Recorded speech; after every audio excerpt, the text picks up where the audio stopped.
नमस्कार मेरे प्यारे श्रोताओं, आज मैं आपके लिए एक अनोखी कहानी लेकर आई हूँ जो आपके दिल को छू जाएगी। तो बिना देर किए चलिए कहानी शुरू करते हैं। बहुत पुरानी बात है। एक गांव था जिसका नाम गिरधरपुर था। उसी गांव में सोमपाल नाम का एक व्यक्ति रहता था।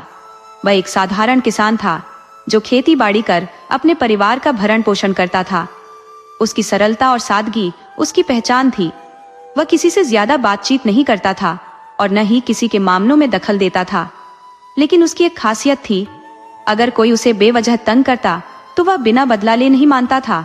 ऐसा कहा जाता था कि उसे छेड़ना वैसा ही था जैसे किसी मधुमक्खी के छत्ते में हाथ डाल देना। इसी वजह से गांव के लोग उससे डरते थे और बेवजह उसे परेशान करने की हिम्मत नहीं करते थे। हालांकि यह सब तब होता जब कोई हद से ज्यादा उसे परेशान करता, अन्यथा सोमपाल स्वभाव से बहुत अच्छा और मददगार था। उस जमाने की बात है जब 1 रुपए की कीमत आज के 1000 रुपए के बराबर होती थी। अचानक एक दिन सोमपाल का बैल गंभीर बीमारी से ग्रस्त हो गया और कुछ ही दिनों में उसकी मृत्यु हो गई। अब उसके पास एक ही बैल बचा था और एक बैल से खेती करना बहुत मुश्किल था। वह बेहद चिंतित था क्योंकि दूसरा बैल उसकी जरूरतों के अनुसार मिल नहीं रहा था। बहुत सोचने विचारने के बाद उसने फैसला किया कि वह अपने बचे हुए बैल को बेच देगा और उससे मिले पैसों से एक नई जोड़ी खरीदने की कोशिश करेगा। लेकिन नई जोड़ी खरीदने के लिए उसे थोड़ा कर्ज भी लेना पड़ता, जो उसे साहूकार से लेना होता। सोमपाल अपने मन में हिसाब किताब लगाता हुआ घर पहुंचा और अपनी पत्नी को सारी बात बताई। अगले दिन वह बैल को बेचने के इरादे से शहर जाने की तैयारी करने लगा। उस समय बाजार बहुत दूर हुआ करते थे। गांव के पास कोई बाजार नहीं था। शहर जाने से पहले उसने अपनी पत्नी से पूछा, तुम्हें बाजार से कुछ मंगवाना हो तो बता दो। बैल बेचकर जो पैसे मिलेंगे उसमें से कुछ खर्च करके तुम्हारी जरूरत की चीजें भी ले आऊंगा। पत्नी ने उसे अपनी जरूरत की चीजों की सूची दी और सोमपाल बैल लेकर बाजार की ओर चल पड़ा। रास्ते भर वह अपने मन में गणना करता जा रहा था। उसने तय किया था कि बैल की कीमत 14 रुपए मांगेगा, लेकिन अगर मोल भाव के बाद 13 रुपए भी मिल गए तो वह बेच देगा। उसे उम्मीद थी कि बैल बेचने के बाद कर्ज लेकर वह एक नई जोड़ी बैल खरीद पाएगा। योजना बनाते हुए वह धीरे धीरे अपनी मंजिल की ओर बढ़ रहा था। उसके मन में तमाम विचार उमड़ घुमड़ रहे थे और वह अपनी धुन में खोया हुआ था। अब वह अपने गांव की सरहद पार कर एक अन्य क्षेत्र में पहुंच चुका था, जिसे कंचनपुर गांव के नाम से जाना जाता था। इस गांव में एक नामी गिरामी ठग रहता था, जिसकी पहचान दूर दूर तक फैली हुई थी। लेकिन सोमपाल का स्वभाव ऐसा था कि उसे किसी के काम से कोई सरोकार नहीं था। वह अपने ही ख्यालों में मग्न अपने रास्ते पर चलता जा रहा था। तभी पीछे से एक आवाज आई, अरे भैया, क्या बैल बेचने के लिए ले जा रहे हो? सोमपाल ने पीछे मुड़कर देखा तो रास्ते पर एक व्यक्ति खड़ा नजर आया। वह व्यक्ति बोला, मैं भी बैल खरीदने की सोच रहा हूँ, चलिए, अगर यही बात बन जाए तो मुझे भी आगे जाने की जरूरत नहीं पड़ेगी। इस पर सोमपाल ने उत्तर दिया, हाँ भैया, यह तो सही रहेगा। अगर मोल भाव सही हो गया तो मुझे भी दूर जाने का कष्ट नहीं उठाना पड़ेगा। उस आदमी ने पूछा, तो बताइए भैया, ये बैल कितने का है? सोमपाल ने कहा, भैया, मैं इसे 14 रुपए में बेचने की सोच रहा था, लेकिन अगर यही सौदा हो जाए तो इसे 13 रुपए में दे दूंगा, इससे कम में नहीं बेचूंगा। ये सुनकर वह व्यक्ति जोर से हंसा और बोला, 13 रुपए का? भैया, इस बैल में तो मुझे कहीं से भी 13 रुपए की कीमत नहीं दिख रही। इस पर सोमपाल झल्ला कर बोला, तो तुम ही बताओ, तुम्हें यह बैल कितने का लग रहा है? वह व्यक्ति मुस्कुराकर बोला, भैया, मुझे तो यह बैल 2 रुपए का लग रहा है। इतना कहकर वह हंसता हुआ आगे बढ़ गया। उसकी बात सुनकर पीछे पीछे चल रहा एक और ग्राहक भी वहां से आगे बढ़ने लगा। थोड़ी ही दूरी पर उन्हें एक और व्यक्ति खड़ा हुआ दिखाई दिया। उसने सोमपाल को आवाज लगाई, भैया, क्या बैल बेचने के लिए ले जा रहे हो? सोमपाल ने उत्तर दिया, हाँ भैया, इसे बेचने के लिए ही ले जा रहा हूं। यह सुनकर वह व्यक्ति प्रसन्नता से बोला, अच्छा, यह बैल बिकाऊ है? तो मैं इसे खरीदना चाहता हूं, क्योंकि मुझे भी बैल की आवश्यकता है। सोमपाल ने कहा, ठीक है भैया, अगर आप खरीदना चाहते हैं तो सौदा कर सकते हैं। उस व्यक्ति ने पूछा, तो भैया, कितने का बेचोगे? सोमपाल ने जवाब दिया, भैया ये जो मेरे साथ चल रहे भाई साहब हैं, मैंने इन्हें बैल 14 रुपए का बताया, लेकिन अगर यही रास्ते में सौदा तय हो जाए तो मैं इसे 13 रुपए में दे दूंगा, इससे कम कीमत नहीं लूंगा। दूसरा व्यक्ति बोला, भैया 13 रुपए तो बहुत ज्यादा मांग रहे हो। इस पर सोमपाल ने कहा, तो तुम बताओ तुम इसे कितने का लेना चाहते हो? उस व्यक्ति ने उत्तर दिया, भैया मैं तो इसे 2.5 रुपए में खरीदना चाहता हूँ। ये सुनकर सोमपाल खींच कर बोला, भैया 2.5 रुपये में कहीं बैल मिलता है? इतना कहकर वह आगे बढ़ गया, लेकिन दूसरा व्यक्ति भी उसके पीछे पीछे चलने लगा। काफी दूर तक चलते चलते तीनों एक घने वृक्ष की छांव के नीचे पहुंचे। वहां एक वृद्ध व्यक्ति आराम से बैठा हुआ था। तीनों अपनी बहस में उलझे हुए आगे बढ़ रहे थे। उनकी बहस सुनकर वृद्ध ने उन्हें टोकते हुए पूछा, भैया क्या मामला है? तुम लोग आपस में क्यों उलझ रहे हो? इस पर उन दोनों व्यक्तियों ने कहा, बाबा हम बैल खरीदने बेचने की बात कर रहे हैं। अगर यही सौदा तय हो जाए तो इतनी दूर बाजार जाने की जरूरत नहीं पड़ेगी। सोमपाल ने कहा, बाबा ये लोग बैल का जो दाम लगा रहे हैं वह बहुत कम है, ये मुझे ठगना चाहते हैं। वृद्ध ने उत्सुकता से पूछा, अच्छा कितने का मांग रही हैं? सोमपाल ने पहले व्यक्ति की ओर इशारा करते हुए कहा, यह ₹2 में खरीदना चाहता है, और फिर दूसरे की ओर इशारा कर बोला, यह 2.5 रुपये देने को कह रहा है। वृद्ध ने मुस्कुराते हुए कहा, भैया तुम क्यों इतना परेशान हो रहे हो? तुम खुद बताओ इस बैल का तुम्हारे हिसाब से क्या उचित मूल्य होना चाहिए? सोमपाल ने उत्तर दिया, बाबा आप ही बताइए, जो भी सही मूल्य आप तय करेंगे मैं मान लूंगा। वृद्ध ने गंभीरता से कहा, ठीक है, लेकिन याद रखना मेरा फैसला अंतिम होगा। बाद में तुम लोग अपनी बात से पलटने की कोशिश मत करना। सोमपाल ने आत्मविश्वास से कहा, बाबा मुझे आप पर पूरा भरोसा है, आप निष्पक्ष निर्णय करेंगे क्योंकि आप बाहर के व्यक्ति हैं। वृद्ध ने थोड़ी देर सोचकर कहा, देखो भैया यह बैल ना तो ₹2 का है और ना ही 2.5 रुपए का। इसका सही मूल्य ₹3 है, इसे ₹3 में बेच दो। ये सुनकर जिसने 2.5 रुपए का दाम लगाया था उसने ₹3 देकर बैल खरीद लिया। सोमपाल यह देखकर स्तब्ध रह गया। वह गहरी निराशा के साथ उन 3 रुपये को थामे भारी मन से अपने गांव की ओर लौटने लगा।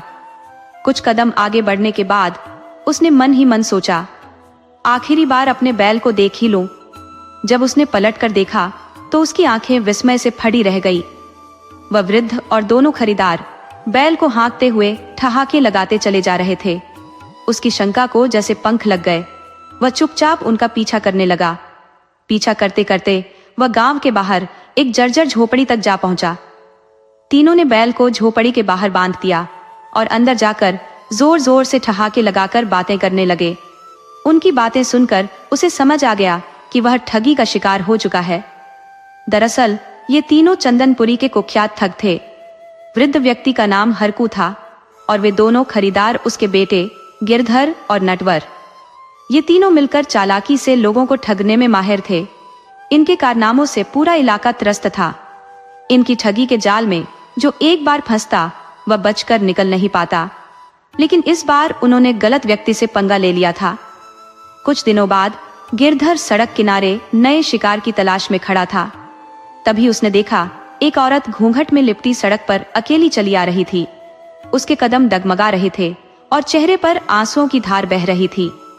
गिरधर ने सहानुभूति दिखाते हुए पूछा, बहन क्या बात है, तुम क्यों रो रही हो?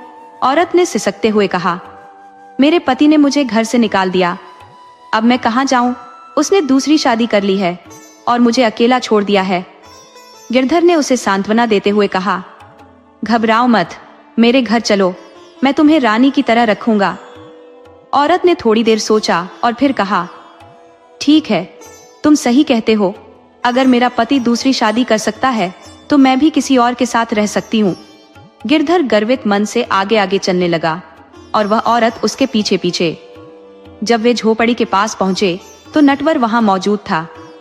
नटवर ने उस औरत को देखते ही चौंकते हुए पूछा, गिरधर ये कौन है?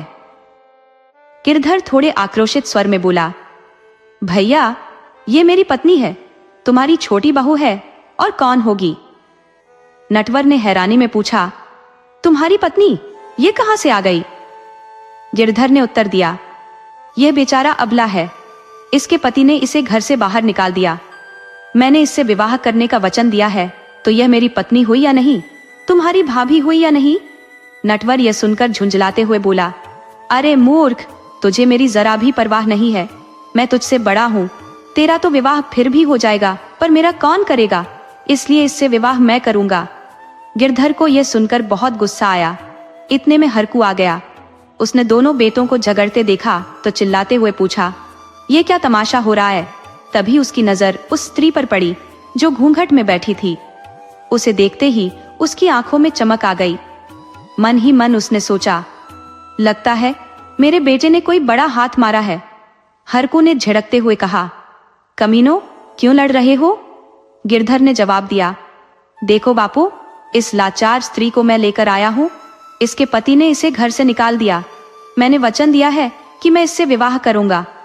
तभी नटवर बीच में बोला, बापू, आप तो देख ही रहे हैं, इसका तो विवाह हो जाएगा, पर मेरा कौन करेगा? इसलिए इसे मैं ब्याहूंगा। ये सुनकर हरकू ने माथा पकड़ लिया।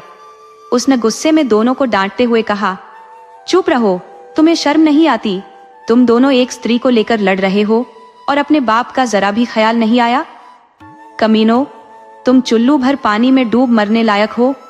जाओ, बाजार से बढ़िया खाने पीने का इंतजाम करो। ये तुम्हारी अम्मा बनेगी, इससे मैं विवाह करूंगा। तुम्हारा तो विवाह होता रहेगा। दोनों बेटे यह सुनकर सकते में आ गए, लेकिन बाप की आज्ञा मानने के सिवा उनके पास कोई चारा नहीं था। उन्होंने चुपचाप सिर झुका लिया। हरकू ने कुछ पैसे निकालकर उन्हें आदेश दिया, जाओ, बाजार से अच्छे अच्छे सामान लेकर आओ। तभी स्त्री ने हिचकिचाते हुए कहा, नहीं, मुझे कुछ अच्छा नहीं लगता, लेकिन मुझे खड़ी बहुत पसंद है। हरकू ने हामी भरते हुए कहा, ठीक है, दही और खाने पीने का सामान ले आओ। दोनों बेटों को बाजार भेज दिया गया। बाजार दूर था, जिससे यह तय था कि वे 4-5 घंटे तक वापस नहीं आ पाएंगे। इस बीच स्त्री नजाकत से झोपड़ी के अंदर आ गई। उसने उसके कंधे पर बड़ी ममता से हाथ रखा और बोला, रानी, अब तो जरा अपना चेहरा दिखा दो।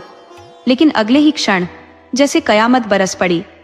स्त्री ने गजब की तेजी दिखाते हुए हरकू को जमीन पर पटक दिया और उसकी छाती पर चढ़कर बैठ गई। फिर बिना रुके लोहे जैसे मुक्कों से उसकी धुनाई करने लगी। हरकू को संभलने का मौका ही नहीं मिला। उसकी जबरदस्त मार से हरकू दर्द से कराहते हुए हे चिल्लाने लगा। वह स्त्री गजब की फुर्ती से बेलन उठाकर और भी पिटाई करने लगी। हरकू से उसने चीखते हुए पूछा, मैं तेरी जान ले लूंगी, जल्दी बता, तूने धन कहाँ छुपा रखा है? और फिर उसने 2-3 बेलन और दे मारे। हरकू दर्द से चिल्लाते हुए बोला, तू कौन है? इस पर उसने फिर 2 बेलन और जड़ दिए और बोली, मैं वही हूँ जिसकी तूने 3 में कीमत लगाई थी। हरकू की आंखें अब खुल गई थी। उसे एहसास हुआ कि उसकी खैर नहीं अगर उसने कुछ नहीं बताया। कुछ देर बाद स्त्री ने छुपा हुआ धन खोजना शुरू किया और उसे लेकर वहां से भाग गई। हरकू बेदम और दर्द से टूटता हुआ चारपाई पर बंधा पड़ा रहा। प्यास से भी बेहाल था, लेकिन बंधा होने के कारण हिलडुल नहीं पा रहा था। हर जोड़ दुख रहा था। जालिम और निर्दयी महिला ने ऐसे मारा था कि न खून निकला न हड्डी टूटी, पर अंदरूनी चोट बहुत गहरी थी। 4-5 घंटे बाद नटवर और गिरधर वापस लौटे। झोपड़ी के बाहर से पुकारा, अम्मा, ओ अम्मा, बापू, ओ बापू, लेकिन कोई जवाब नहीं आया। जब वे अंदर घुसे तो देखा कि बापू चारपाई पर बंधा पड़ा कराह रहा था। दोनों ने पूछा, क्या हुआ बापू, अम्मा कहाँ है? हरकू ने गुस्से में बड़बड़ाना शुरू कर दिया, अरे भाड़ में गई तेरी अम्मा, वह कोई अम्मा नहीं थी। 3 रुपए में जिसे लिया था वही बदल कर आई थी। उसने बदला लेने के लिए यह सब किया। मेरा सारा सामान लूट ले गई और देखो मेरी क्या हालत कर दी है। उन दोनों ने देखा कि हरकू सचमुच बहुत बुरी हालत में था। चिंता में पड़ गए और पूछा, क्या करें बापू? हरकू चिल्लाते हुए बोला, अरे पहले मेरी दवा दारू का इंतजाम करो, कमबख्तों, जाओ। दोनों ने जल्दी से दवाई का प्रबंध किया, लेकिन हालत में बहुत सुधार नहीं हुआ।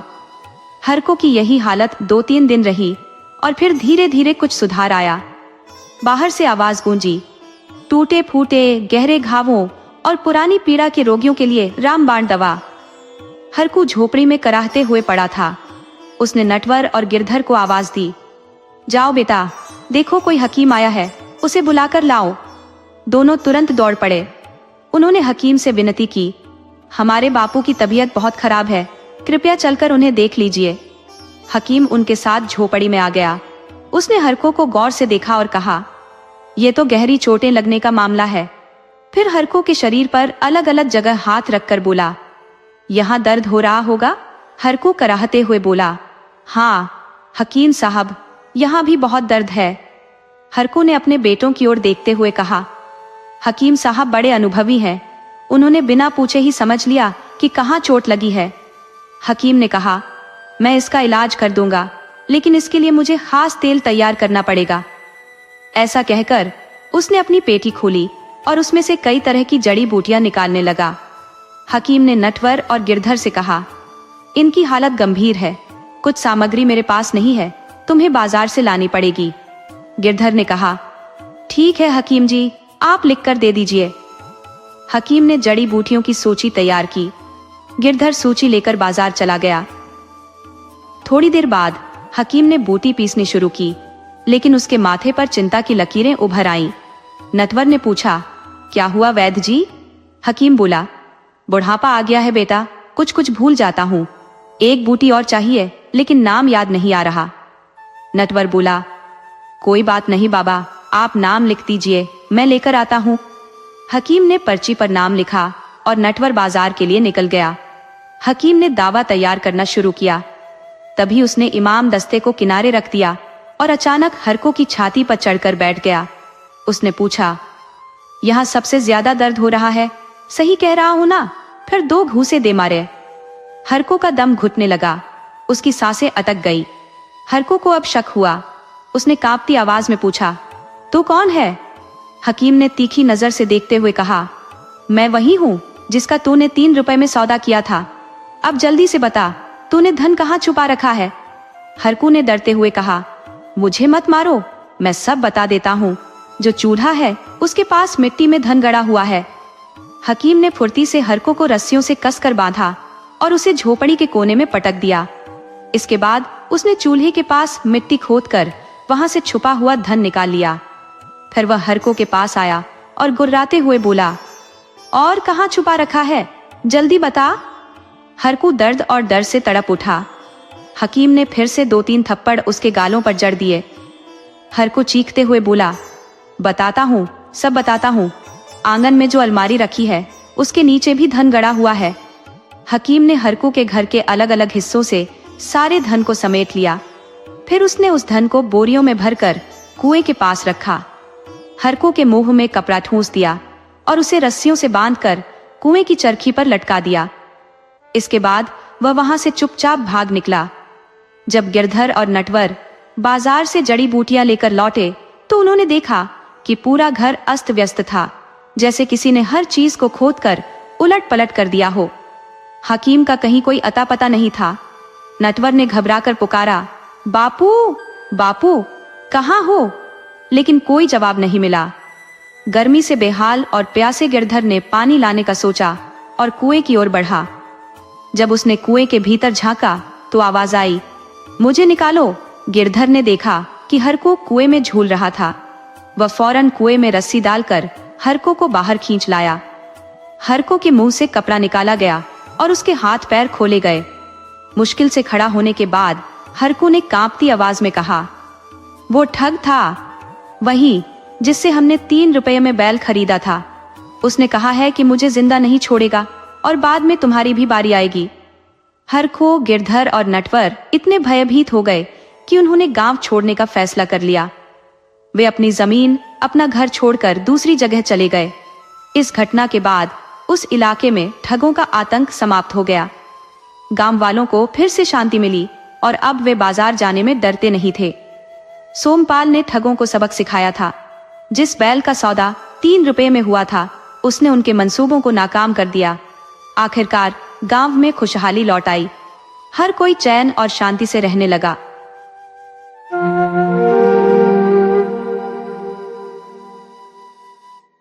मन की काकी भागते हुए आई और बोली, अरे ओ बड़ी ठकुराइन, आपकी तकलीफ दूर करने का मैं नायाब तरीका लाई हूँ। अब और परेशान होने की जरूरत नहीं है। ठकुराइन कल्याणी के चेहरे पर गहरी उदासी छाई हुई थी, जिसे साफ देखा जा सकता था। वह हमेशा ही मायूस रहती थी। उनके चेहरे की मुस्कान तो शायद बरसों पहले ही कहीं खो गई थी।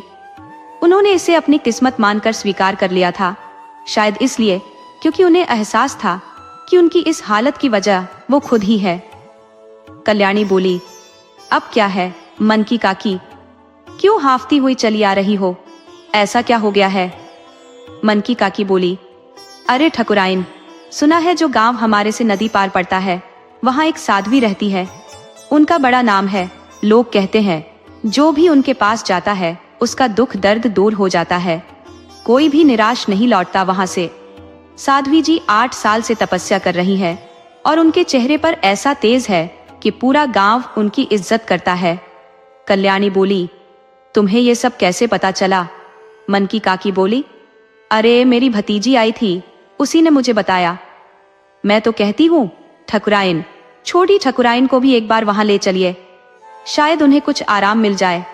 ठकुराइन कल्याणी ने जवाब दिया, कितने डॉक्टर, हकीम, वैद्य और बाबा बैरागी को दिखा चुके हैं, लेकिन अब तक कोई फायदा नहीं हुआ। एक साध्वी भला क्या कर लेंगी? मन की काकी बोली, ठकुराइन, भगवान भी तो पत्थर के होते हैं, लेकिन लोग उनमें आस्था रखते हैं और चमत्कार भी होते हैं।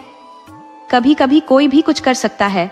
शायद उसी साध्वी के हाथों छोटी ठकुराइन का उद्धार लिखा हो। कल्याणी ने मन की काकी की बात मान ली और बहू को ले जाने के लिए तैयार हो गई। उधर छोटी ठकुराइन ज्योति, जो उदास थी, अपने पति सर्वेश से कह रही थी, शादी के बाद भी मैं घर को एक वारिस नहीं दे पाई। इतने में बाहर से इंदु आ गई और बोली, आय माँ जी, कहिए क्या बात है? कल्याणी बोली, इंदु, मन की काकी कुछ बता रही थी, सोचा तुम्हें भी बता दूं। इतने में मन की काकी भी आ गई। जब इंदु ने मन की काकी की पूरी बात सुनी तो वह बिना किसी ना नुकुर के मान गई और अगले ही दिन दोनों सास बहू और मन की काकी उस साध्वी से मिलने के लिए निकल पड़ी। दूसरे गांव जाने के लिए बस एक ही साधन था और जब वे वहां पहुंची तो साध्वी के पास बड़ी भीड़ थी। मन की काकी और कल्याणी बाहर ही रुक गई, जबकि इंदु और साध्वी की कुटिया के अंदर चली गई। साध्वी के चेहरे पर एक अजीब सी शांति और तेज था जो सबको प्रभावित कर रहा था। इंदु को देखकर साध्वी मुस्कुरा दी और आने का कारण पूछा। इंदु ने अपना सारा दुख दर्द कह सुनाया। साध्वी बोली, देखो, घबराने की कोई जरूरत नहीं है। तुम्हें लगातार 5 महीने यहाँ आना पड़ेगा, बाद में मैं खुद तुम्हारे पास आ जाऊंगी। साध्वी ने इंदु को नवटोली और कुछ जड़ी बूटियां दी और समझाया कि कैसे उन्हें लेना है। इंदु प्रसाद लेकर बाहर आ गई। कल्याणी ने कहा, चलो अब घर चलते हैं। वैसे भी हम यहाँ आ तो गए, लेकिन मेरा मन बिल्कुल नहीं था। अब किसी पर भरोसा नहीं रहा। मन की काकी बोली, अच्छा तो हम भी साध्वी जी से मिलाते हैं। इंदु ने कहा, नहीं काकी, अगर माँ कह रही है तो चलिए घर चलते हैं। मन की काकी, इंदु और कल्याणी घर लौट आए। ऐसे ही 1.5 महीना बीत गया। अचानक एक दिन इंदु चक्कर खाकर गिर पड़ी। सर्वेश परेशान हो गया और डॉक्टर को बुला लाया। डॉक्टर ने इंदु की जांच की और कहा, खुशखबरी है ठाकुर साहब, आप पिता बनने वाले हैं। सर्वेश ने खुशी से अपनी माँ को आवाज दी। कल्याणी ने जब माँ शब्द सुना तो भागी भागी चली आई। उनके आंसू रुकने का नाम नहीं ले रहे थे। वे दादी बनने वाली थी और दूसरा, आज 8 साल बाद उनके बेटे ने उन्हें माँ कहकर पुकारा था। 2 साल पहले जब बड़े ठाकुर साहब का दिल का दौरा पड़ने से स्वर्गवास हो गया था, तभी से सर्वेश ने अपनी माँ से बात नहीं की थी। लेकिन आज मन की काकी बोली, सब साध्वी जी का प्रताप है। ठकुराइन, हमने तो कहा था ना, आज भी चमत्कार होते हैं। कल ही हम साध्वी जी से मिलने जाएंगे। कल्याणी जी बोली, हाँ काकी, जरूर चलेंगे। और साध्वी ने 5 महीनों तक बुलाया भी है ना इंदु? सर्वेश ने कहा, नहीं माँ, कल बहुत जरूरी काम है। मुझे शहर जाना है। कचहरी में एक केस है। वो जो शहर में जमीन थी उस पर कुछ लोगों ने अवैध कब्जा कर लिया है, उसकी कल सुनवाई है। आपको भी चलना है गवाही देने के लिए। कल्याणी कहने लगी, ठीक है बेटा, तो कल मैं मन की काकी और इंदु को भेज दूंगी, क्योंकि साध्वी तो केवल गुरुवार को बैठती है और अगले गुरुवार उनका तीसरा महीना लगेगा। मन की काकी और इंदु चली गई, लेकिन काकी साध्वी को देखकर हैरान रह गई। काकी का मन बड़ा विचलित हो गया था। ये कैसी विचित्र स्थिति बन गई थी? भगवान ने कौन सी लीला रच दी थी? साध्वी से मिले बिना ही काकी बाहर आ गई थी और माथे पर पसीने की बूंदें उभर आई थी। मन ही मन सोचने लगी कि इतने सालों के बाद घर में थोड़ी सी खुशियां आई थी, अब क्या होगा? तभी इंदु ने काकी से पूछा, आप साध्वी जी से मिले बिना ही क्यों लौट आई? काकी ने झूठ बोलते हुए कहा, अरे इंदु, अंदर बहुत भीड़ थी इसलिए लौट आई। पर असल में काकी के मन में बहुत बड़ी उलझन थी। वह सोच रही थी कि साध्वी तो वर्षों पहले उनके घर की नौकरानी थी, जो कल्याणी की सास के साथ आई थी। उस समय ठाकुरों के घर में नौकरों को दहेज में देने का चलन था। कल्याणी की सास ने अपने ससुराल से इस नौकरानी की शादी भी एक नौकर से करवा दी थी, जो उसे पसंद था। इसी कारण कल्याणी ने उसे हमेशा इज्जत दी थी। काकी अब इस बड़ी उलझन में थी कि कल्याणी और सर्वेश को साध्वी से मिलने दिया जाए या नहीं। तीसरा महीना आ गया और काकी ने सोचा कि कल्याणी और सर्वेश को साध्वी से मिलाने से बचना चाहिए। लेकिन एक दिन अचानक कल्याणी गिर गई और उसके पैर में मोच आ गई। काकी को थोड़ी राहत मिली कि अब ठकुराइन कल्याणी साध्वी से मिलने नहीं जा सकेगी, लेकिन सर्वेश का क्या? चौथे महीने में काकी ने ठान लिया कि वह खुद ही सर्वेश को साध्वी से मिलाने ले जाएगी और कोशिश करेगी कि सर्वेश उससे ना मिल पाए। लेकिन इस बार काकी का मन की योजना विफल हो गई। इंदु और सर्वेश दोनों साध्वी की कुटिया में चले गए। साध्वी को देखते ही सर्वेश को अजीब सा लगा। वह तुरंत बाहर आया और काकी से पूछा, काकी, क्या आपको इन सब के बारे में पता था? काकी कुछ कह पाती, इससे पहले ही इंदु वहां आ गई और बोली, आप इतनी जल्दी क्यों लौट आए? साध्वी जी से मिले भी नहीं? सर्वेश ने बहाना बनाते हुए कहा, भीड़ बहुत ज्यादा थी, अंदर घुटन हो रही थी और सब घर के लिए निकल पड़े। रास्ते भर सर्वेश विचारों में खोया रहा।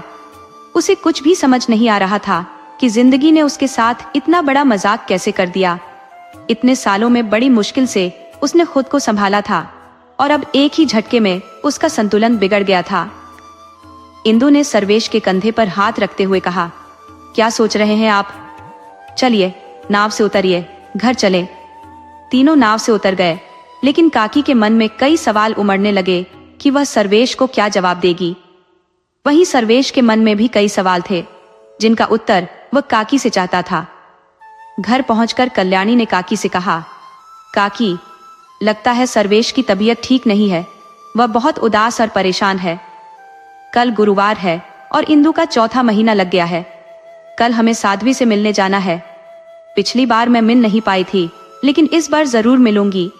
अगले दिन काकी, इंदु और कल्याणी साध्वी जी से मिलने गए। इस बार कल्याणी साध्वी जी से मिलने अंदर चली गई।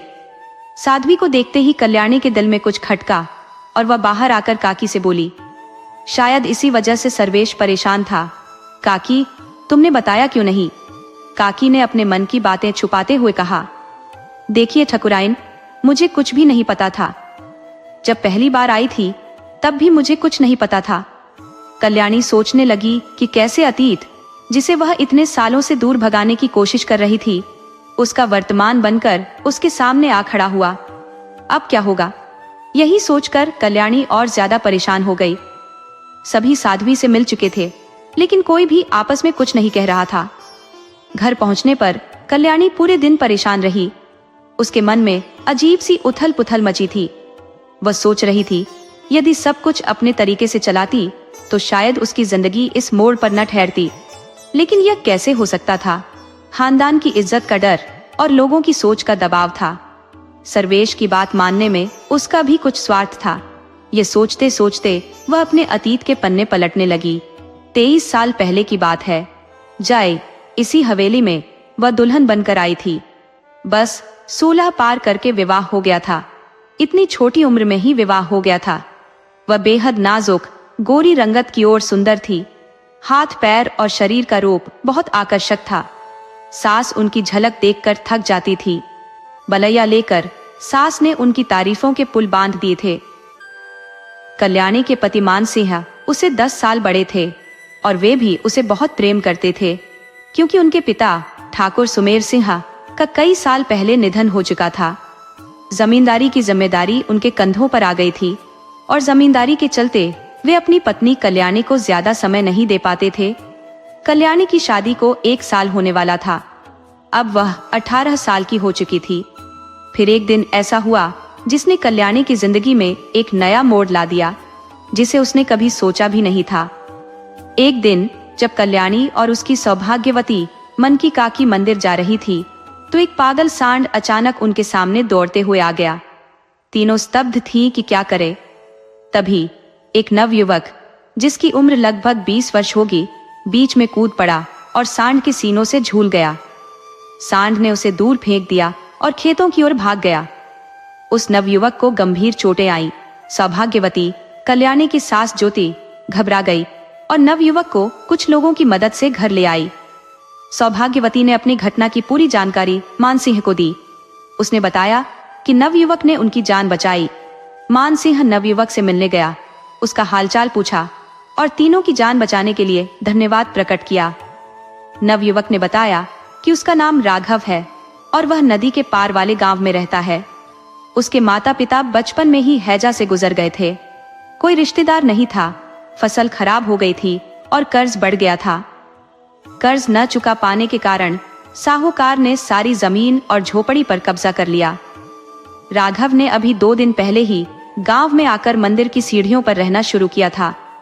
थोड़ी बहुत दान से उसकी भोजन की व्यवस्था हो रही थी और मंदिर के पुजारी रात को उसे खाना देते थे।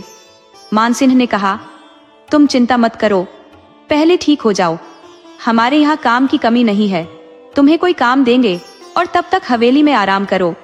मनकी काकी तुम्हारी देखभाल करेंगी। ये कहकर मानसिंह चले गए। राघव मनकी काकी के कमरे में रहने लगा। मनकी काकी के संतान नहीं थी, इसीलिए उन्होंने राघव को बेटे की तरह मान लिया और उसे दुलार दिया। मनकी काकी की जिंदगी में जैसे एक नई रोशनी आ गई थी।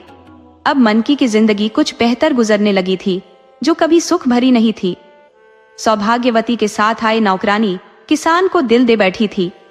सौभाग्यवती ने उनकी शादी करवा दी थी और शादी को मुश्किल से 5 साल ही हुए होंगे कि एक दिन काकी के पति एक अड़ियल घोड़े को काबू करने की कोशिश कर रहे थे। घोड़े ने जोर से लात मारी और किसान का सिर पत्थर से टकरा गया। वह वहीं ढेर हो गए।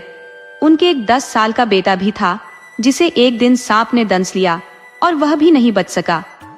काकी को राघव में अपने खोए हुए बेटे की झलक मिल गई थी, जिससे उसकी खुशियां लौटी।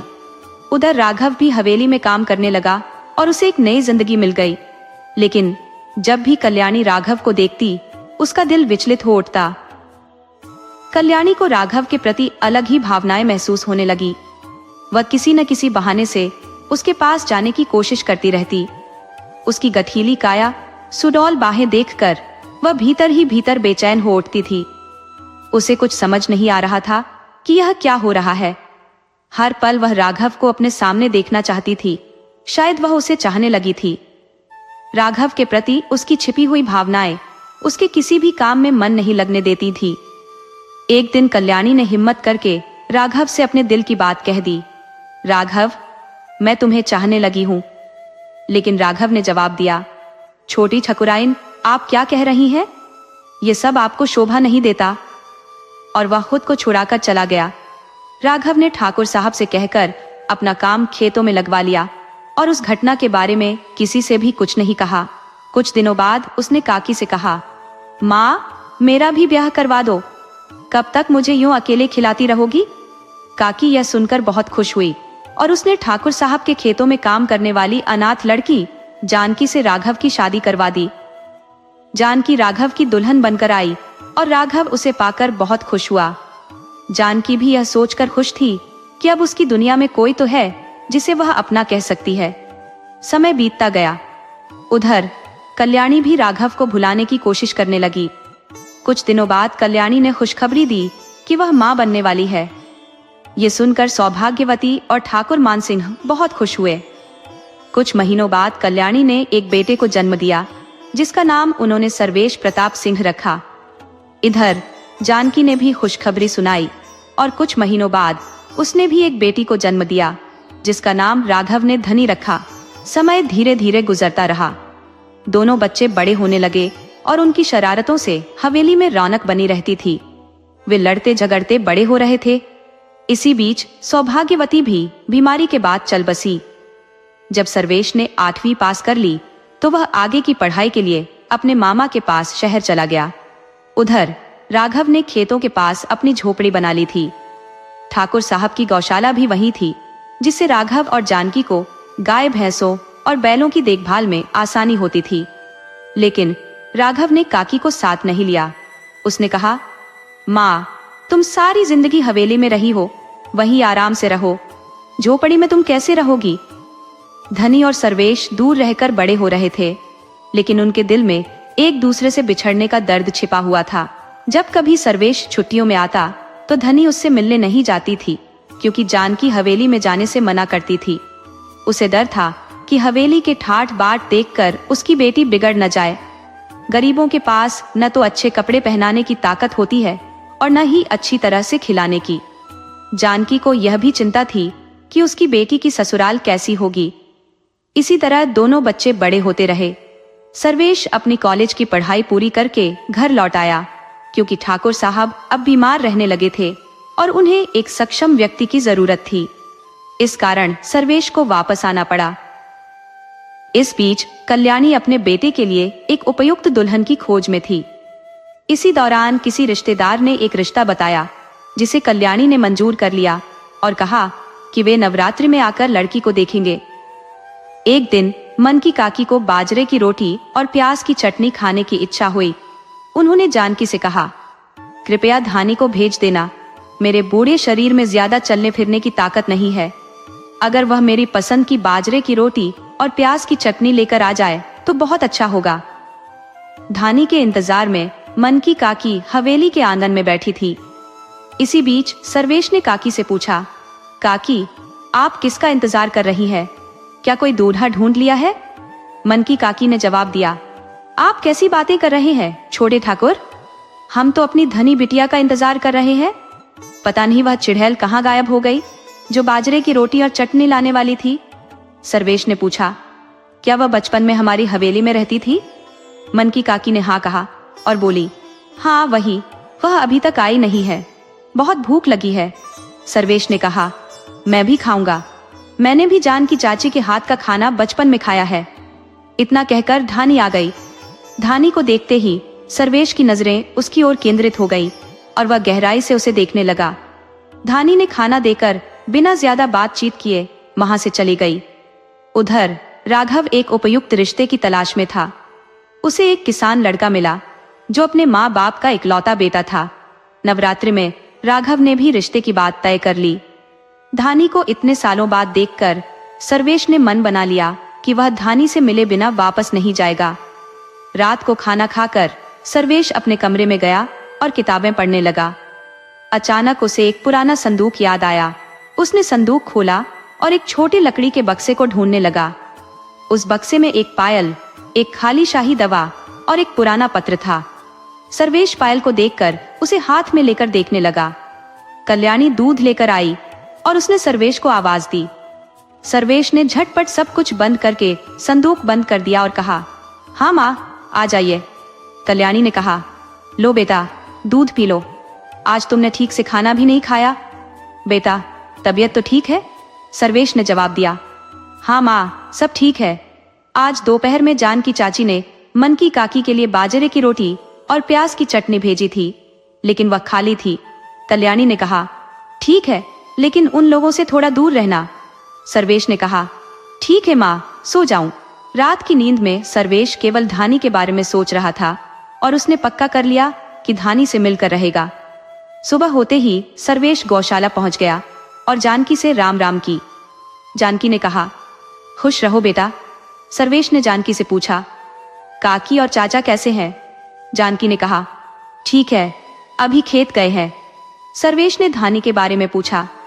जानकी ने कहा, वह देर से कपड़े धोकर लाने में लगी है, उसने बाबा को खाना दे दिया है, भूखे होंगे। धानी खाना लेकर खेत की ओर चल पड़ी। सर्वेश ने भी खेत की ओर रुख किया। धानी को देखकर वह चौंक गई और बोली, छोटे ठाकुर, तुम तो वही बचपन वाले हो।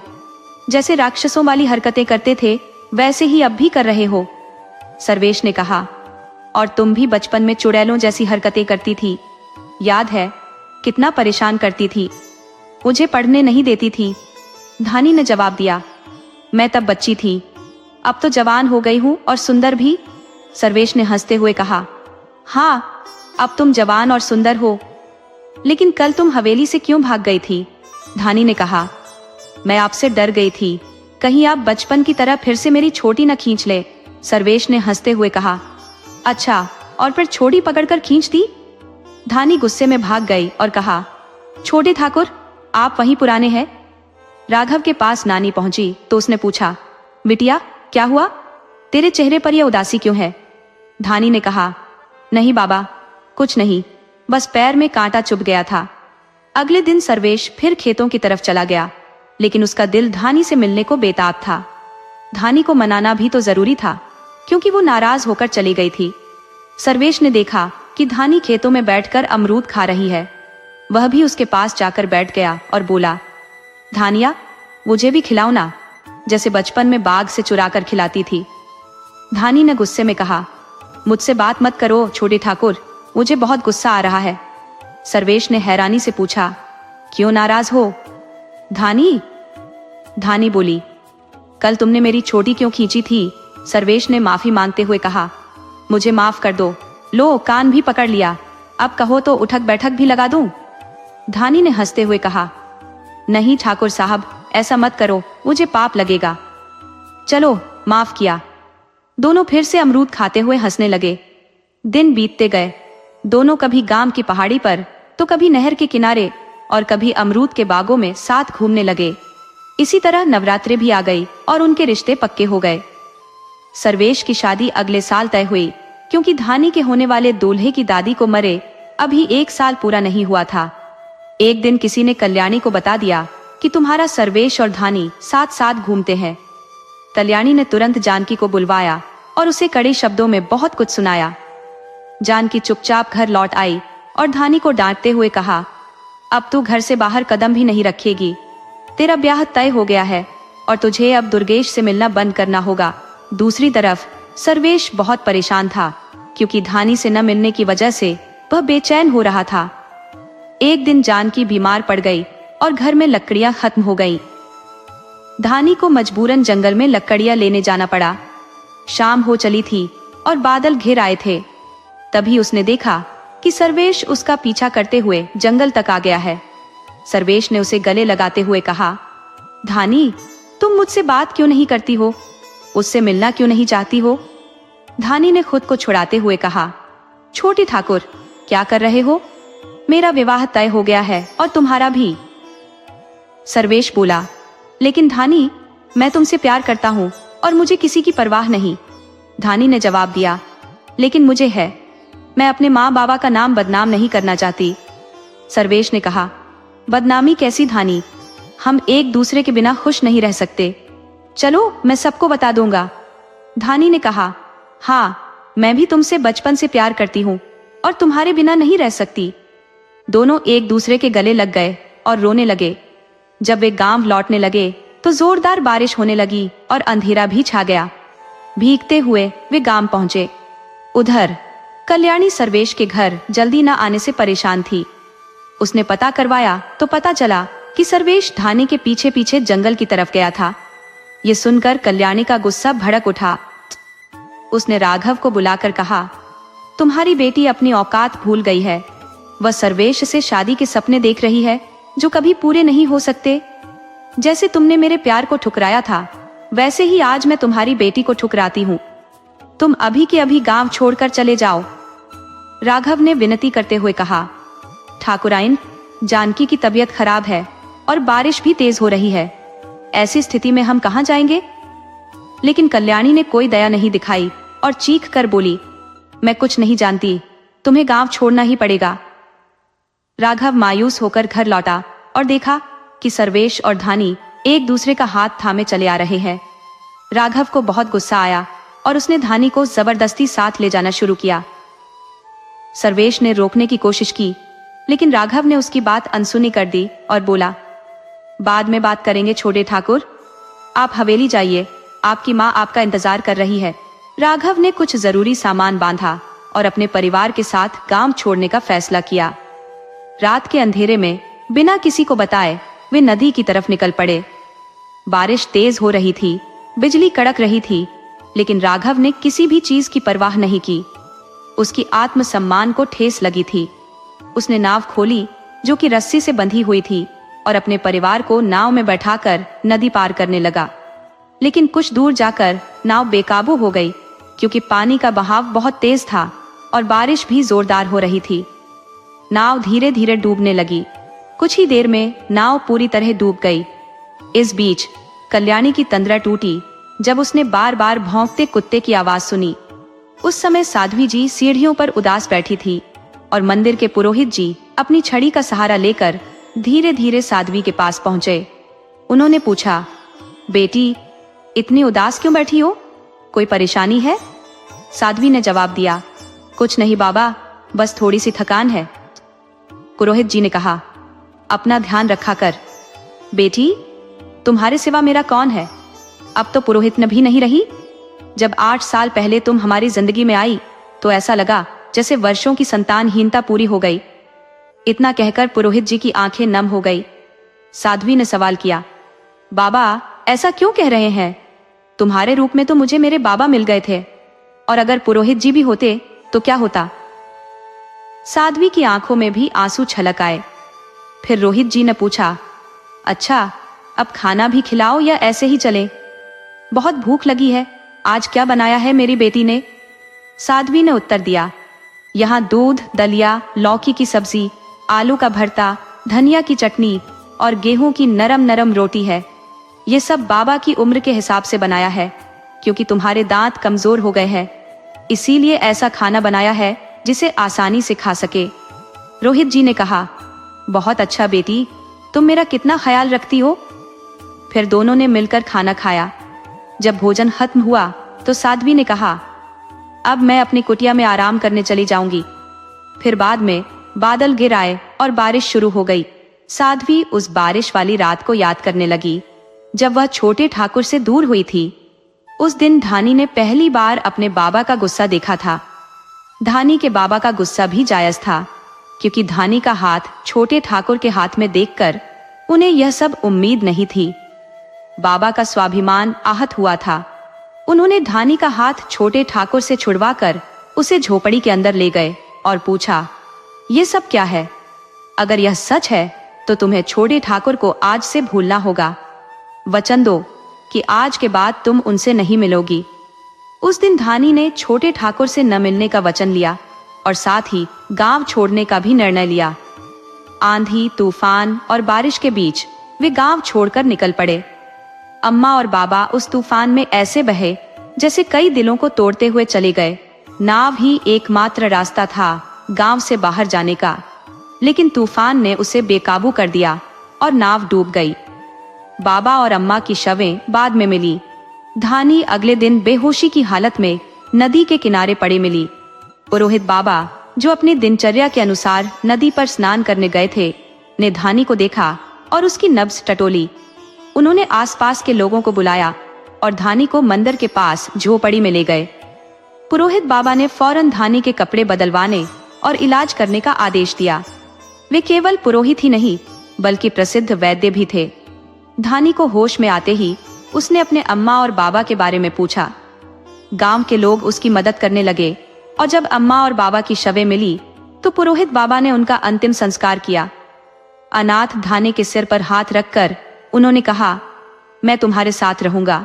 और तब से धानी रोहित बाबा और रोहित अम्मा के साथ रहने लगी। धनी ने रोहित बाबा और पुरोहितन कोम्मा के पास जाकर उनकी सेवा शुरू कर दी थी। बाबा ने अपनी पूरी विद्या धानी को सिखा दी थी और अब धानी उनके साथ दुर्लभ जड़ी बूटियां ढूंढने भी जाने लगी थी। एक दिन धानी ने सोचा, क्यों ना इन जड़ी बूटियों को मंदिर के पीछे की खाली जमीन पर उगाया जाए। सरपंच जी से इजाजत लेकर उसने ऐसा ही किया। अब वह मंदिर के तालाब से पानी लाकर पौधों को सींचती थी। गांव वालों ने भी यह देख उसकी मदद करना शुरू कर दिया और जल्द ही मंदिर के चारों तरफ हरियाली ही हरियाली छा गई। 8 सालों के इस सफर में पुरोहित बाबा ने एक दिन आवाज लगाई, धानी थोड़ा कंबल देना, बारिश के कारण ठंड लग रही है। साध्वी धानी बोली, अभी लाती हूँ बाबा। उधर कल्याणी बहुत परेशान थी क्योंकि इंदु का 5वां महीना लग गया था और उसे साध्वी धानी के पास ले जाना था, लेकिन वह इस बात को लेकर चिंतित थी कि इंदु के साथ किसे भेजा जाए। इस बार कल्याणी ने निर्णय लिया कि वह खुद इंदु और मन की काकी के साथ जाएंगी। जब धानी ने कल्याणी और मन की काकी के पैर छुए, इंदु यह देखकर थोड़ी हैरान हुई, लेकिन कुछ नहीं कहा। धानी ने इंदु की नब्ज टटोली और कुछ जड़ी बूटी देकर कहा, इन्हें समय पर लेते रहना, सब ठीक रहेगा। अगली बार जब आओगी तो मैं खुद तुम्हारे घर आकर जांच करूंगी। अब तुम्हें आराम की जरूरत है, ज्यादा सफर करना सही नहीं होगा। समय बीतता गया और इंदु का 6ठा महीना भी लग गया। आज धानी के पास कुछ ज्यादा ही मरीज आ गए थे।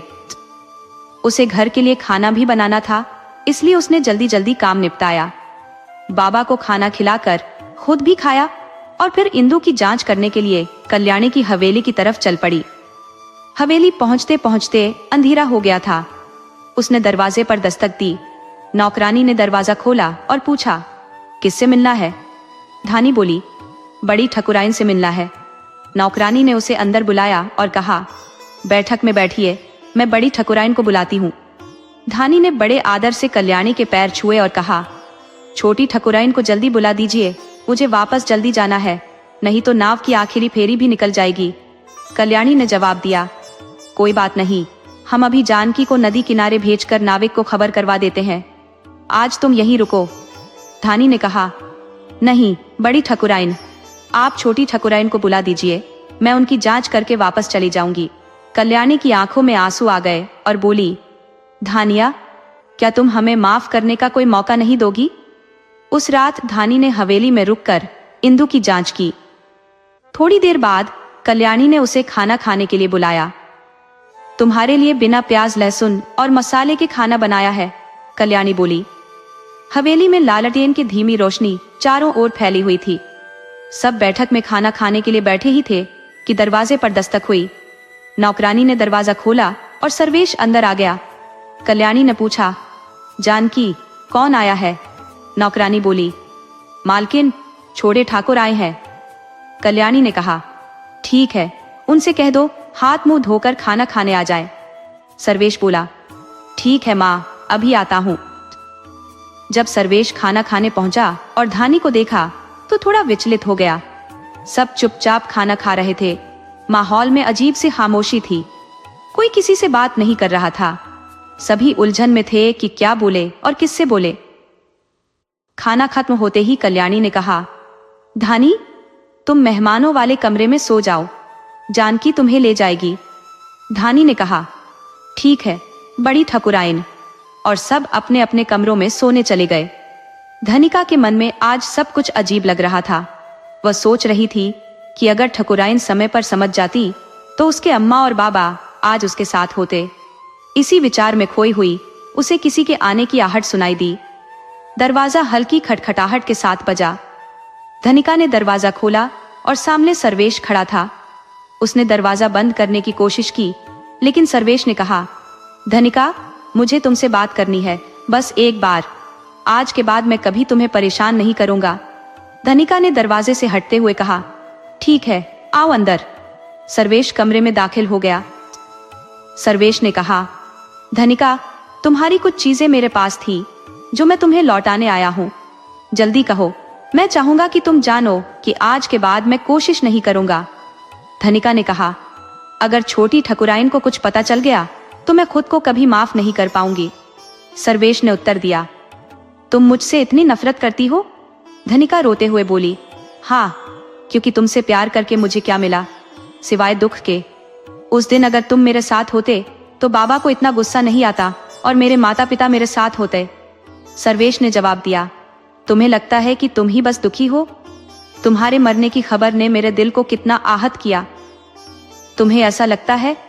धनिका ने तंज करते हुए कहा, हाँ, तभी तो तुमने शादी कर ली। पिताजी के एक दोस्त बहुत बीमार थे और उन्होंने मरते वक्त पिताजी से वादा लिया था कि उनकी बेटी को वे अपनी बहू बनाएंगे। पिताजी ने मना नहीं किया और उनकी मृत्यु के बाद साधारण तरीके से मंदिर में हमारी शादी हो गई। हमें इंदु को लाना पड़ा। अब मुझे माफ नहीं करोगे? सर्वेश की आंखों में आंसू छलक आए। दोनों ने एक दूसरे से अपने मन के सारे गुब्बार साझा किए। सर्वेश ने कहा, देखो मैंने तुम्हारे लिए क्या लाया है। एक छोटा सा बक्सा दिखाते हुए उसने कहा, इसमें देखो। धनिका ने बक्सा खोला और उसमें अपने बचपन की छोटी पायल, एक रिबन जो वह बाल बांधने के लिए इस्तेमाल करती थी, शाही की दवा, छोटे छोटे घोंघे और सिप्पी जो वे दोनों ने मिलकर नहर के किनारे खोजे थे, देखे। यह सब देखकर धनिका की खुशियां लौट आईं और मन के सारे कष्ट दूर हो गए। उसने कहा, छोटे ठाकुर तुम जाओ, मैं नहीं चाहती कि कोई हमें साथ में देखे और गलत मतलब निकाले। सर्वेश ने कहा, ठीक है अब मैं चलता हूँ। फिर वह चला गया और धनिका सो गई। सुबह विदा लेते हुए धनिका ने नदी के किनारे वही नाविक देखा। उसने कहा, दीदी आप लौटी नहीं, लेकिन हमने आपके बावन तक खबर पहुंचा दी थी। धनिका ने धन्यवाद कहा और नाव में बैठकर अपने गांव की ओर चल पड़ी। गांव पहुंचकर धनिका ने अपने मन की सारी उलझनों को हल्का महसूस किया।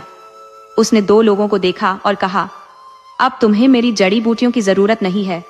बस खान पान का ख्याल रखो, हल्का खाना खाओ और हरी सब्जियां ज्यादा खाओ। सुबह ताजगी से भरी हवा में टहले। अब तुम्हारा 7वां महीना लग चुका है, इसलिए खुद का ज्यादा ध्यान रखना होगा। धनिका ने कहा, अब मैं चलती हूँ छोटी ठकुराइन। और तुम मुझे छोटी ठकुराइन क्यों कहती हो? मैं तो आपसे छोटी हूँ। उसने जवाब दिया, धनिका जी पिछली बार जब आप आई थी तो मैंने आपके और छोटे ठाकुर के बीच की बातें सुनी थी। मुझे ऐसा नहीं करना चाहिए था। जब माँ ने पहली बार अपने माँ और काकी के पैर छुए तो मुझे थोड़ी शंका हुई थी। कृपया मुझे माफ करें। शायद आप पहले से ही सब कुछ जानती थी और जब मैंने आपको उस दिन घर में देखा तो मैं, छोटे ठाकुर, कुछ बेचैन हो गया था। मुझे यह सब देखकर अच्छा नहीं लगा। जब सब सोने चले गए तो छोटे ठाकुर कमरे से बाहर आए। मैं भी उनके पीछे पीछे देखने लगी कि वे कहाँ जा रहे हैं। वे आपके कमरे के पास आकर रुक गए और दरवाजे पर दस्तक दी। शायद आप दरवाजा खोलना नहीं चाहती थी, लेकिन बाद में आपने दरवाजा खोला और वे अंदर आ गए। मैं खुद को आपकी बातें सुनने से रोक नहीं पाई, लेकिन आपकी बातचीत सुनने के बाद मेरे मन की सारी शंकाएं दूर हो गई। छोटी ठकुराइन बोली, धानी जी मेरा मायके में कोई नहीं है, क्या आप मेरी बड़ी बहन बनेंगी? इतना कहकर उनकी आंखों में आंसू आ गए। धानी ने उन्हें गले से लगा लिया और दोनों एक दूसरे के गले लगकर रोने लगी।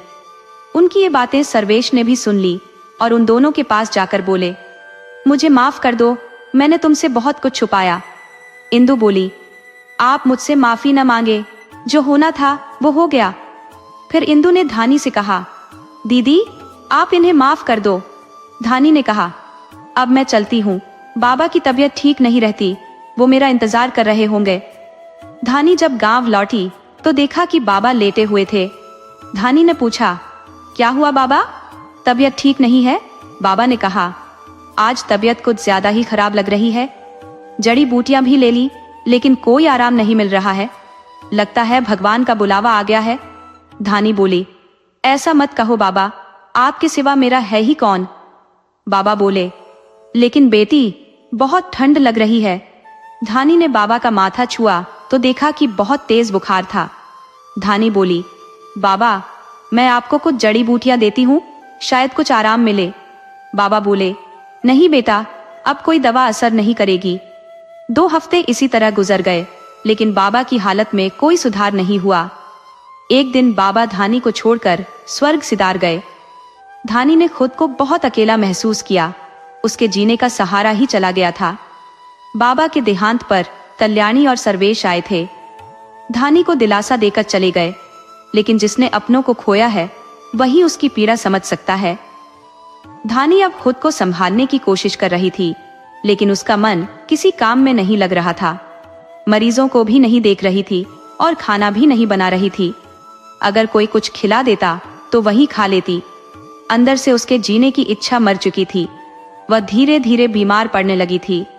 उधर इंदु का 8वां महीना खत्म होने को था।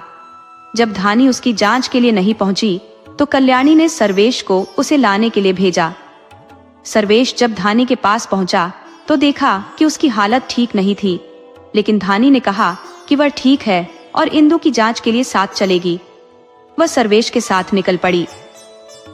रास्ते में वही नाविक मिला और बोला, दीदी बड़े दिन बाद आई हो। धानी ने कहा, तेरा नाम क्या है रे? नाविक बोला। इसी तरह बातें करते करते गांव आ गया। धानी हवेली पहुंची, इंदु की जांच की और कहा, 1-2 दिन में 9वां महीना लगने वाला है, अब खास ख्याल रखना होगा, धीरे धीरे चला करो और कोई भी बाहरी काम मत करना। फिर धानी बोली, अब मैं चलती हूँ, इस बार मैं 3-4 बार आऊंगी जांच करने। और धानी वापस आ गई। उधर इंदु का 9वां महीना लग गया था। धानी हफ्ते में 1 बार जरूर जांच करने आती। इसी तरह 2 हफ्ते गुजर गए और धानी की तबीयत भी बहुत खराब हो गई थी। धनिका को बहुत तेज बुखार था और हवेली जाने की हिम्मत भी नहीं हो रही थी। लेकिन एक दिन ऐसा कुछ हुआ जिसकी कल्पना भी किसी ने नहीं की थी। बारिश का मौसम था, बादल छाए हुए थे और शाम का समय था। धनिका सीढ़ियों से गिर गई, जिससे उसे चोटें आईं और उसके शरीर में तीव्र दर्द होने लगा। कल्याणी ने तुरंत एक नाविक के माध्यम से धनिका की स्थिति की जानकारी भेजवाई। जब नाविक शाम के समय यह खबर लेकर पहुंचा तो बारिश भी शुरू हो गई। नाविक ने कहा, दीदी अभी नहीं जा सकते, बारिश हो रही है और आपकी तबीयत भी ठीक नहीं है। लेकिन धनिका ने उत्तर दिया, मुझे जाना होगा, किसी की मदद करनी है, किसी को मेरी जरूरत है। नाविक ने कहा, इस मौसम में हम कैसे जाएंगे? धनिका ने दृढ़ता से कहा, मैं जा रही हूं, मुझे छोटी डोंगी दे दो, मैं खुद जाकर आऊंगी। धनिका ने छोटी डोंगी ली और उसमें सर्वेश द्वारा दिए गए जड़ी बूटियों और छोटे बक्से को सावधानी से रख लिया। बारिश तेज होती जा रही थी और हवा भी बहुत तीव्र थी। डोंगी में पानी भरने लगा था, लेकिन धनिका ने हार मानने की बजाय अपनी राह पर जारी रखा। वह तैरते हुए, गिरते पड़ते और अंधेरे में अपनी मंजिल तक पहुंच गई। हवेली पहुंचकर उसने दरवाजा खटखटाया और जैसे ही दरवाजा खुला वह अंदर गिर पड़ी। जानकी ने तुरंत बड़ी ठकुराइन को सूचित किया। कल्याणी के आते ही धनिका ने कहा, मेरी कमर में जो बक्सा है उसमें कुछ जड़ी बूटियां हैं, उन्हें निकालकर छोटी ठकुराइन को दे दो और पेट में मल दो, इससे आराम मिलेगा। कल्याणी ने कहा, पहले तुम अपने कपड़े बदल लो, तुम्हारी तबीयत भी ठीक नहीं लग रही। धनिका ने उत्तर दिया, आप मेरी चिंता मत करो, मरीज का ख्याल रखना बहुत जरूरी है। कल्याणी ने धनिका की सलाह के अनुसार जड़ी बूटियां निकाली और उसे बिस्तर पर लेटाया। धनिका हिचकियां लेने लगी। इस बीच सर्वेश हवेली के पास आया और धनिका की दयनीय स्थिति देखकर रो पड़ा। धनिका को सांस लेने में कठिनाई हो रही थी। इधर इंदु को जड़ी बूटियों से राहत मिली और प्रसव पीड़ा कम हो गई, जिससे प्रसव आसान हो गया। कल्याणी ने खबर दी कि एक बेटी हुई है। ये सुनकर धनिका ने अपनी आंखें बंद कर ली और हमेशा के लिए विदा हो गई। धनिका की त्याग की भावना को कल्याणी ने कभी नहीं भुलाया। इंदु ने अपनी बेटी का नाम धनिका रखा ताकि धनिका की याद हमेशा बनी रहे। सर्वेश और इंदु ने धनिका की अंतिम इच्छा का सम्मान करते हुए उसका अंतिम संस्कार किया और उसकी मांग भरकर उसे श्रद्धांजलि अर्पित की।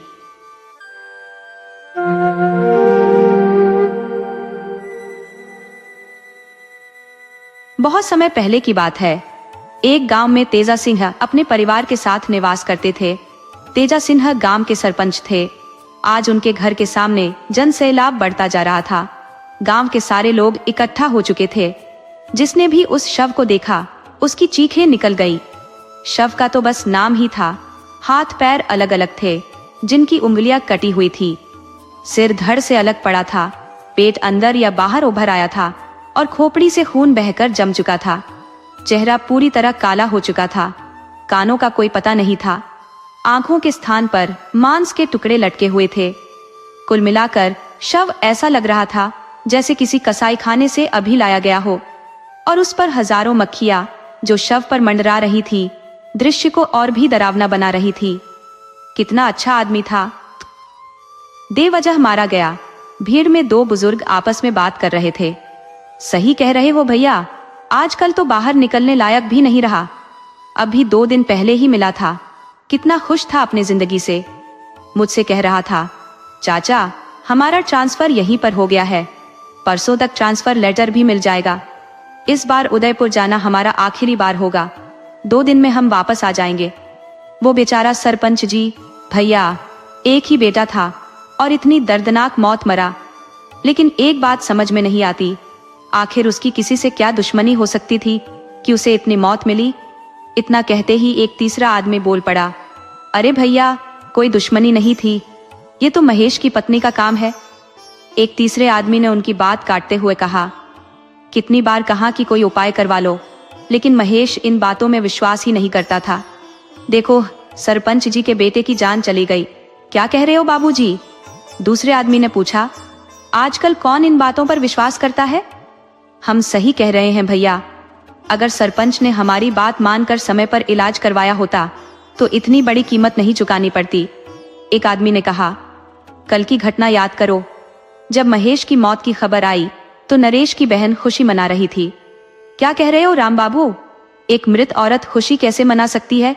दूसरे आदमी ने अचंभित होकर पूछा। अरे भैया, ये तो हमने अपनी आंखों से देखा। अगर तुम मेरी बात पर विश्वास नहीं करते तो मन्नू से पूछ लो। भीड़ में से मन्नू को बुलाते हुए कहा गया, मन्नू, जरा यहाँ आओ और भैया को कल रात की घटना बताओ।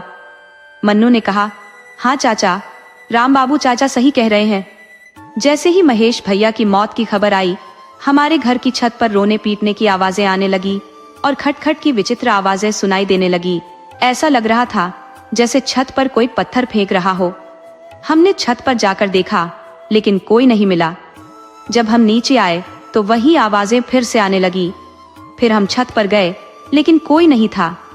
इसके बाद जैसे ही हम सीढ़ियां उतर रहे थे, कानों में घुंघरू बजने की आवाजें आने लगी। ऐसा लग रहा था जैसे कोई नाच रहा हो। फिर हम सब डर के मारे भागे और दोबारा जाने की हिम्मत नहीं पाई। पूरी रात धड़कन और पायल की आवाजें आती रहीं।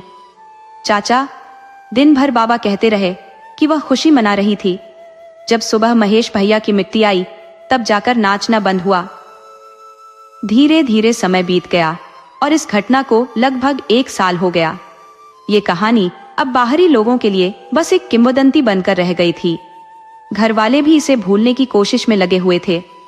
सरपंच जी की बेटी की मेहंदी की रस्म चल रही थी, जिसमें आस पड़ोस की बहुत सी महिलाएं शामिल थी। गुड़िया भी उन महिलाओं के हाथों में मेहंदी लगवाते हुए बैठी थी। 3 भाइयों का संयुक्त परिवार था। सरपंच जी अपने भाइयों में सबसे बड़े और गांव के सम्मानित व्यक्तियों में से एक थे। उनकी यह स्थिति और मान सम्मान गांव के उन चुनिंदा लोगों में से एक थी। यही कारण था कि उन्हें गांव का सरपंच नियुक्त किया गया था। गुड़िया उनकी बेटी थी, जिसकी शादी 1 साल पहले तय हुई थी, लेकिन अपने 28 वर्षीय इकलौते जवान बेटे की भयानक मौत के कारण उन्होंने शादी को 1 साल के लिए टाल दिया था। जब किसी के घर ऐसी घटना घटती है तो लोग रिश्ते जोड़ने से कतराते हैं, पर सरपंच जी की इज्जत और रुतबे के कारण ही यह शादी बची रही थी। गांव के लोग अक्सर दकियानूसी होते हैं और ऐसे मामलों में बचाव करते हैं, इसीलिए रिश्ते तोड़ने में झिझकते नहीं है। शादी ब्याह का मामला होता ही ऐसा है। रात के 8 बज रहे थे। मेहंदी की रस्म समाप्त हो चुकी थी। सभी महिलाएं अपने अपने घरों को लौट चुकी थी। नवंबर का महीना था, न तो बहुत ठंड थी और न ही उमस भरी गर्मी। मौसम एकदम सुहावना था। घर की बहुएं खाना बना रही थी और बड़ी बुजुर्ग महिलाएं शादी की तैयारियों में व्यस्त थी। गढ़ की लड़कियां नाच गाने में व्यस्त थी। पुरुष लोग बरामदे में बैठकर 2 दिन बाद आने वाली बारात के स्वागत की चर्चा कर रहे थे, जबकि लड़के बरामदे से लगे दलान में इकट्ठे होकर कथाएं और किस्से सुन रहे थे। तभी अचानक मौसम, जो बिल्कुल शांत था, बदलने लगा। धीरे धीरे हवा तेज हो गई और आकाश को बादलों ने घेर लिया। हल्की हल्की बूंदाबांदी भी शुरू हो गई। बच्चे और बड़े सभी मौसम का आनंद ले रहे थे। गुड़िया, जो अभी नवविवाहिता थी, उसकी चाची ने उसे मजाक में कहा, गुड़िया रानी, कितनी बार कहा कि कढ़ाई में खाना मत खाओ, लेकिन तुम मानती ही नहीं। आंधी पानी अपने साथ ले आई अपनी शादी में। अचानक बिजली की जोरदार कड़कड़ाहट से लोग सिहर उठे। धीरे धीरे तेज होती हवा ने तूफान का रूप ले लिया और हल्की बूंदाबांदी मूसलाधार बारिश में बदल गई। आकाशीय बिजली की गड़गड़ाहट तेज हो रही थी, जो लोगों के कानों को झंझना रही थी। इस अचानक मौसम के बदलाव ने सभी को चकित कर दिया। बाहर बरामदे में बैठे लोग आपस में बहस कर रहे थे। पूरा घर, जो अभी थोड़ी देर पहले बिजली की रोशनी से नहाया हुआ था, अब अंधेरे में डूब चुका था। बिजली कट चुकी थी और घर वाले टॉर्च और लालटेन से घर में उजाला करने की कोशिश कर रहे थे। गुड़िया, जो लालटेन लेकर ऊपर की ओर जा रही थी, ने सुनी अपनी भाभी की आवाज। गुड़िया, लालटेन लेकर जरा इधर आओ। सीढ़ियां चढ़ते हुए वह एक अवसरनुमा कमरे में पहुंची, जहां खाना 1 साल पहले तक बनता था, लेकिन महेश की मौत के बाद से लोग वहां खाना बनाना बंद कर चुके थे। उस जगह को महेश की पत्नी की पसंदीदा जगह माना जाता था और उसकी मौत के बाद लोग उस जगह जाने से डरने लगे थे। कुछ महीने पहले तक दिन का खाना भी वहीं बनता था, लेकिन धीरे धीरे खाना बनाना भी बंद हो गया था। गुड़िया ने चारों ओर नजर दौड़ाई, लेकिन कोई नहीं दिखा। उसने इसे मन का वहम समझकर आगे बढ़ना शुरू किया। फिर वही आवाज आई, गुड़िया, लालटेन लेकर जरा इधर आओ। देखो यह कितना अंधेरा है, हमें कुछ नहीं दिख रहा। गुड़िया ठिठकी। ये आवाज उसकी भाभी की थी। वह लालटेन लेकर आवाज के स्रोत की ओर बढ़ी और देखा कि कम रोशनी के कारण उसे साफ साफ कुछ दिखाई नहीं दे रहा था। उसने लालटेन की बत्ती को और ऊंचा किया, जिससे पूरा कमरा स्पष्ट दिखाई देने लगा। एक औरत जलते हुए मिट्टी के चूल्हे के पास उल्टे मुंह के साथ एक पतले से पटरे पर बैठी थी। अरे भाभी, आप यहाँ क्या कर रही हो? उसने सवाल किया, लेकिन कोई उत्तर नहीं मिला। यह देखकर उसने फिर से पुकारा, भाभी, आप कुछ बोल क्यों नहीं रही? और ये कहते हुए उसने भाभी का कंधा पकड़कर जोर से झंझोड़ा। अचानक वह औरत उसकी ओर मुड़ी और गुस्से से फुफकारते हुए वह पूरी तरह से जली हुई, बिना आंखों वाली एक चुड़ैल में बदल गई। यह देख उसकी चीख निकल गई और लालटेन उसके हाथ से छूट गई।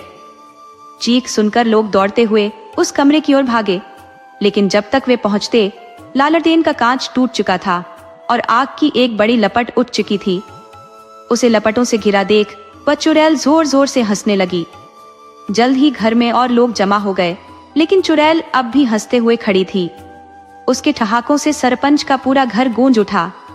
इस भयानक दृश्य को देखकर वहां खड़े लोगों की चीख निकल गई और फिर देखते ही देखते वह चुड़ैल गायब हो गई। लपटें इतनी तेज थी कि कोई भी उसके पास जाने की हिम्मत नहीं कर पा रहा था। जब तक लोग कुछ उपाय करते, गुड़िया की लीला समाप्त हो चुकी थी। बिजली भी आ चुकी थी और फानी तूफान थम चुका था। मौसम पहले जैसा शांत और सामान्य हो चुका था। कुछ देर पहले जिस घर में शादी के मंगल गीत गाए जा रहे थे, वहां अब मातम छा गया था। सरपंच जी के घर में फिर से लोगों की भीड़ इकट्ठा हो गई थी। जिसने भी यह सुना कि एक रात पहले यहाँ क्या हुआ था, उसे विश्वास करना मुश्किल हो रहा था। घर के अंदर से आती रोने धोने की आवाजें सुनकर लोगों के दिल दहल उठे थे। किसी ने भीड़ में कहा, ये तीसरी मौत है सरपंच जी के घर में, हमें नहीं लगता कि वह किसी को छोड़ेगी। किसी और ने कहा, सही कह रहे हो भैया, 1.5 साल में एक ही परिवार में 3 मौतें होना बहुत चिंताजनक है। सरपंच जी का पूरा परिवार बिखर गया है, लेकिन एक बात समझ में नहीं आ रही, वह अपने ही परिवार के पीछे क्यों पड़ी है? भला सरपंच जी से उसकी क्या दुश्मनी हो सकती है?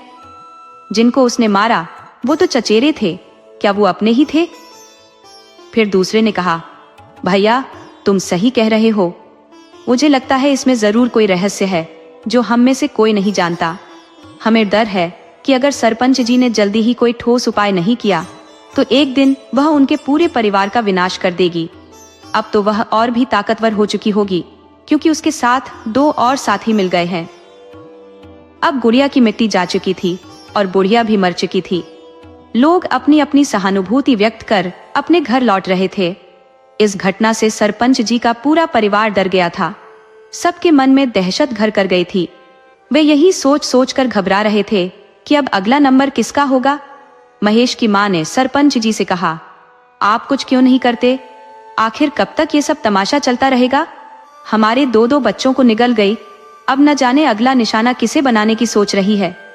सरपंच जी बोले, महेश की मां, तुम्हें याद है जब महेश मरा था तो हम एक तांत्रिक को बुलाकर लाए थे और फिर कैसे उस तांत्रिक को अपनी जान से हाथ धोना पड़ा था। ये इतना आसान नहीं है जितना तुम समझ रही हो। हमें किसी ऐसे की तलाश करनी होगी जो उससे भी ज्यादा शक्तिशाली हो और उसे आसानी से काबू कर सके। तुम थोड़ी धीरज धरो, महेश की मां ने जवाब दिया। कैसे धीरज धरे हम, महेश के बापू, जिसकी गोद उजड़ गई हो, जिसके दो दो फूल जैसे बच्चे 1 साल के अंदर इतनी भयानक मौत मर चुके हो, उसे आप धीरज रखने को कह रही हैं। इन सब के जिम्मेदार आप हैं। आप ही ने हमारे दोनों बच्चों की जान ली है। हम आपको कभी माफ नहीं करेंगे और ये बात कभी नहीं बदल सकती। महेश की मां ने सरपंच जी की ओर देखा भी नहीं। गुड़िया की मौत को 2 दिन बीत चुके थे। रात का 1 बजा था जब सरपंच जी का पूरा परिवार गहरी नींद में डूबा हुआ था, लेकिन सरपंच जी की आंखों से नींद कोसों दूर थी। वो इस सोच में डूबे थे कि आखिर क्या किया जाए ताकि महेश की पत्नी के विरोध से इस घर को छुटकारा मिल सके। वो अपनी आंखें बंद किए हुए सोच रहे थे, तभी उनके कानों में मीठी लोरी की आवाज आई। यह वही लोरी थी जो महेश की पत्नी अपने बच्चे को सुलाने के समय गाया करती थी। सरपंच जी की हालत बिगड़ गई। मतलब वह औरत यही कहीं आसपास है। उनकी आंखें हैरत में खुली रह गई। चारों ओर देखने पर भी उन्हें कुछ दिखाई नहीं दिया। कुछ देर बाद फिर वही लोरी सुनाई दी, इस बार पहले से ज्यादा तेज। अब सरपंच जी को महसूस हुआ कि यह आवाज दलान से आ रही है। सरपंच जी सहमे हुए दलान की ओर देखने लगे। वहां कम रोशनी में कुछ साफ दिखाई नहीं दे रहा था। उन्होंने बगल में रखा अपना चश्मा उठाया और दलान की तरफ देखा।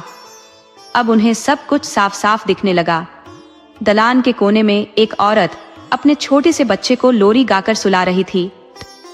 यह देखकर उनके दिल की धड़कन तेज हो गई। कुछ देर पहले जो औरत अपने बच्चे को गोद में लिए लोरी गा रही थी, अब वह अपने बच्चे को जमीन पर लिटाकर धीरे धीरे उनकी तरफ बढ़ रही थी। उसे अपनी तरफ आते देखकर सरपंच जी ने अपनी आंखें कसकर बंद कर ली। अगले ही पल उन्होंने अपने गले पर किसी के हाथों का स्पर्श महसूस किया। धीरे धीरे वह पकड़ और मजबूत होती गई। सरपंच जी चीखना चाहते थे, लेकिन उनकी आवाज गले से बाहर नहीं निकल पा रही थी। जिसने उनका गला पकड़ा था, उसकी पकड़ इतनी मजबूत हो चुकी थी कि सरपंच जी खुद को छुड़ाने की पूरी कोशिश कर रहे थे, पर वह नाकाम हो रहे थे। उनके गले पर उस औरत की पकड़ और तेज होती जा रही थी। तभी चारपाई के हिलने की आवाज सुनकर उनके बगल में लेटे भाई की आंख खुल गई। वह घबराकर बोले, भैया की चारपाई इतनी आवाज क्यों कर रही है? सरपंच जी की तरफ देखते ही जो दृश्य उन्होंने देखा, उससे उनकी रूह कांप उठी। उन्होंने देखा एक औरत जिसका चेहरा घूंघट से ढका हुआ था, लेकिन उसके शरीर के जिस हिस्से को वे देख सकते थे, वहां बड़े बड़े फफूले थे जो जगह जगह से फट चुके थे। उन फफूलों से खून और पानी निकल रहा था, जिसकी बदबू से सांस लेना भी मुश्किल हो रहा था। वह औरत सरपंच जी के ऊपर झुकी हुई थी और उनका गला पूरी ताकत से दबा रही थी। सरपंच जी छटपटाते हुए खुद को बचाने की कोशिश कर रहे थे। ये देखकर उनके भाई चिल्ला उठे, भैया को छोड़ दो, भैया को छोड़ दो। ये सुनते ही उस औरत की पकड़ ढीली हो गई। अचानक हवा का एक झोंका आया और उसका घूंघट हट गया। घूंघट हटते ही सरपंच जी के छोटे भाई राम सिंह ने देखा कि वह बिना आंखों वाली चुड़ैल लाचार भाव से सरपंच जी की ओर देख रही थी। फिर वह उनका गला छोड़कर बिना पीछे देखे दलान की ओर बढ़ गई, जहां उसने अपना बच्चा उठाया और गायब हो गई। तब तक सरपंच जी की आवाज सुनकर घर के सारे लोग इकट्ठा हो चुके थे। उस रात तेजा सिंह के परिवार ने पूरी रात जागकर बिताई। अगले दिन सुबह होते ही सरपंच जी ने किसी ऐसे तांत्रिक की खोजबीन शुरू कर दी जो उस चुड़ैल से उनके घर को निजात दिला सके। इस काम के लिए उन्होंने गांव के कुछ आदमियों को भी लगा दिया था। शाम तक उन्हें एक पंडित जी के बारे में पता चला जो इस तरह के मामलों में बहुत ही माहिर थे, लेकिन एक दिक्कत थी, वह हर जगह नहीं जाते थे। जब यह बात सरपंच जी को पता चली तो उन्होंने पंडित जी को लाने के लिए खुद जाने का फैसला किया। उन्होंने अपने दोनों भाइयों को साथ लिया और पंडित जी को लाने के लिए निकल पड़े। अभी मुश्किल से 200 कदम ही चले होंगे कि पीछे से एक लड़का हांफता हुआ दौड़ा चला आ रहा था। वह लड़का बोला, बाबा जल्दी चलिए, बाड़े में आग लग गई है। यह खबर सुनते ही वे लोग दौड़ पड़े और आकर देखा कि पूरा बाड़ा धू धू करके जल रहा था। अंदर से मवेशियों की करुण पुकार और राम बहाने की चीखें सुनाई दे रही थी। कुछ लोग आग बुझाने की जद्दोजहद में लगे थे, मगर आग थी कि थमने का नाम नहीं ले रही थी, उल्टे और भड़क उठ रही थी। लोग समझ नहीं पा रहे थे कि क्या करें।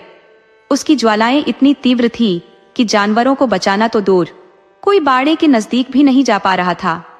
कड़ी मशक्कत के बावजूद आग पर काबू नहीं पाया जा सका। अंततः आग तब बुझी जब उसे खुद बुझना था। पूरा बाड़ा जलकर खाक हो गया। मवेशी तड़प तड़प कर दम तोड़ चुके थे। 15 मिनट के अंदर सब कुछ बर्बाद हो गया। फिर पूरा गांव सरपंच जी के दरवाजे पर उमड़ पड़ा। लेकिन अब क्या किया जा सकता था? कोई उपाय नहीं था। एक व्यक्ति बोला, सरपंच जी, आखिर कब तक ऐसा चलेगा? किसी ने कहा, उपाय तो करने ही जा रहे थे भैया। आग लगने की खबर सुनकर लौटना पड़ा। स्थिति की गंभीरता को भांपते हुए सब असमंजस में थे कि अब क्या किया जाए। सरपंच जी, जो बेहद निराश लग रहे थे, बोले, हम जानते हैं। तभी एक आदमी ने कहा, ये सब हमें जाने से रोकने के लिए किया गया है। पिछली बार भी उसने ऐसा ही करके उस तांत्रिक की जान ले ली थी।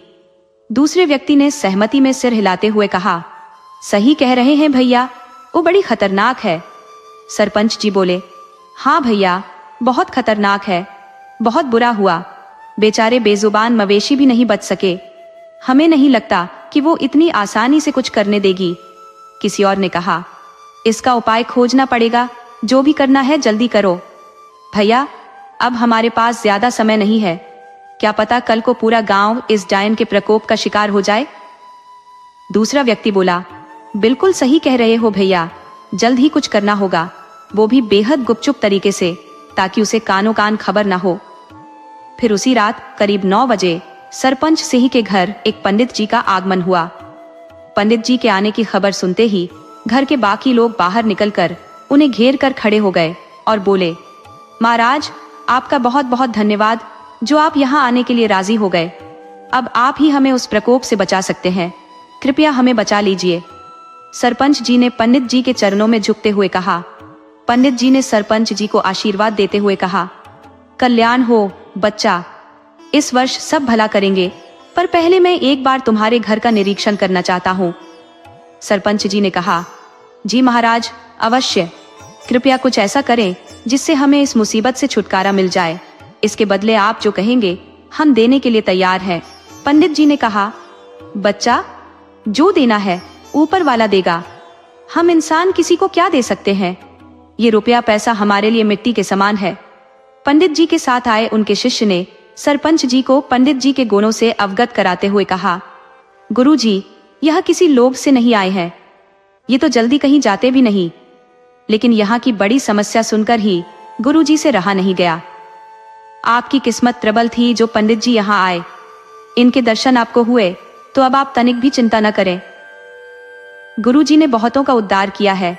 अब आपके यहाँ आए हैं तो समझ लीजिए आपकी मुसीबत जल्द दूर होने वाली है। इसके बाद पंडित जी ने कहा, चलो अब एक बार पूरे घर का निरीक्षण करवा दो। सरपंच जी बोले, जी महाराज। ये कहकर उन्होंने पंडित जी को घर के मुख्य द्वार तक पहुंचाया।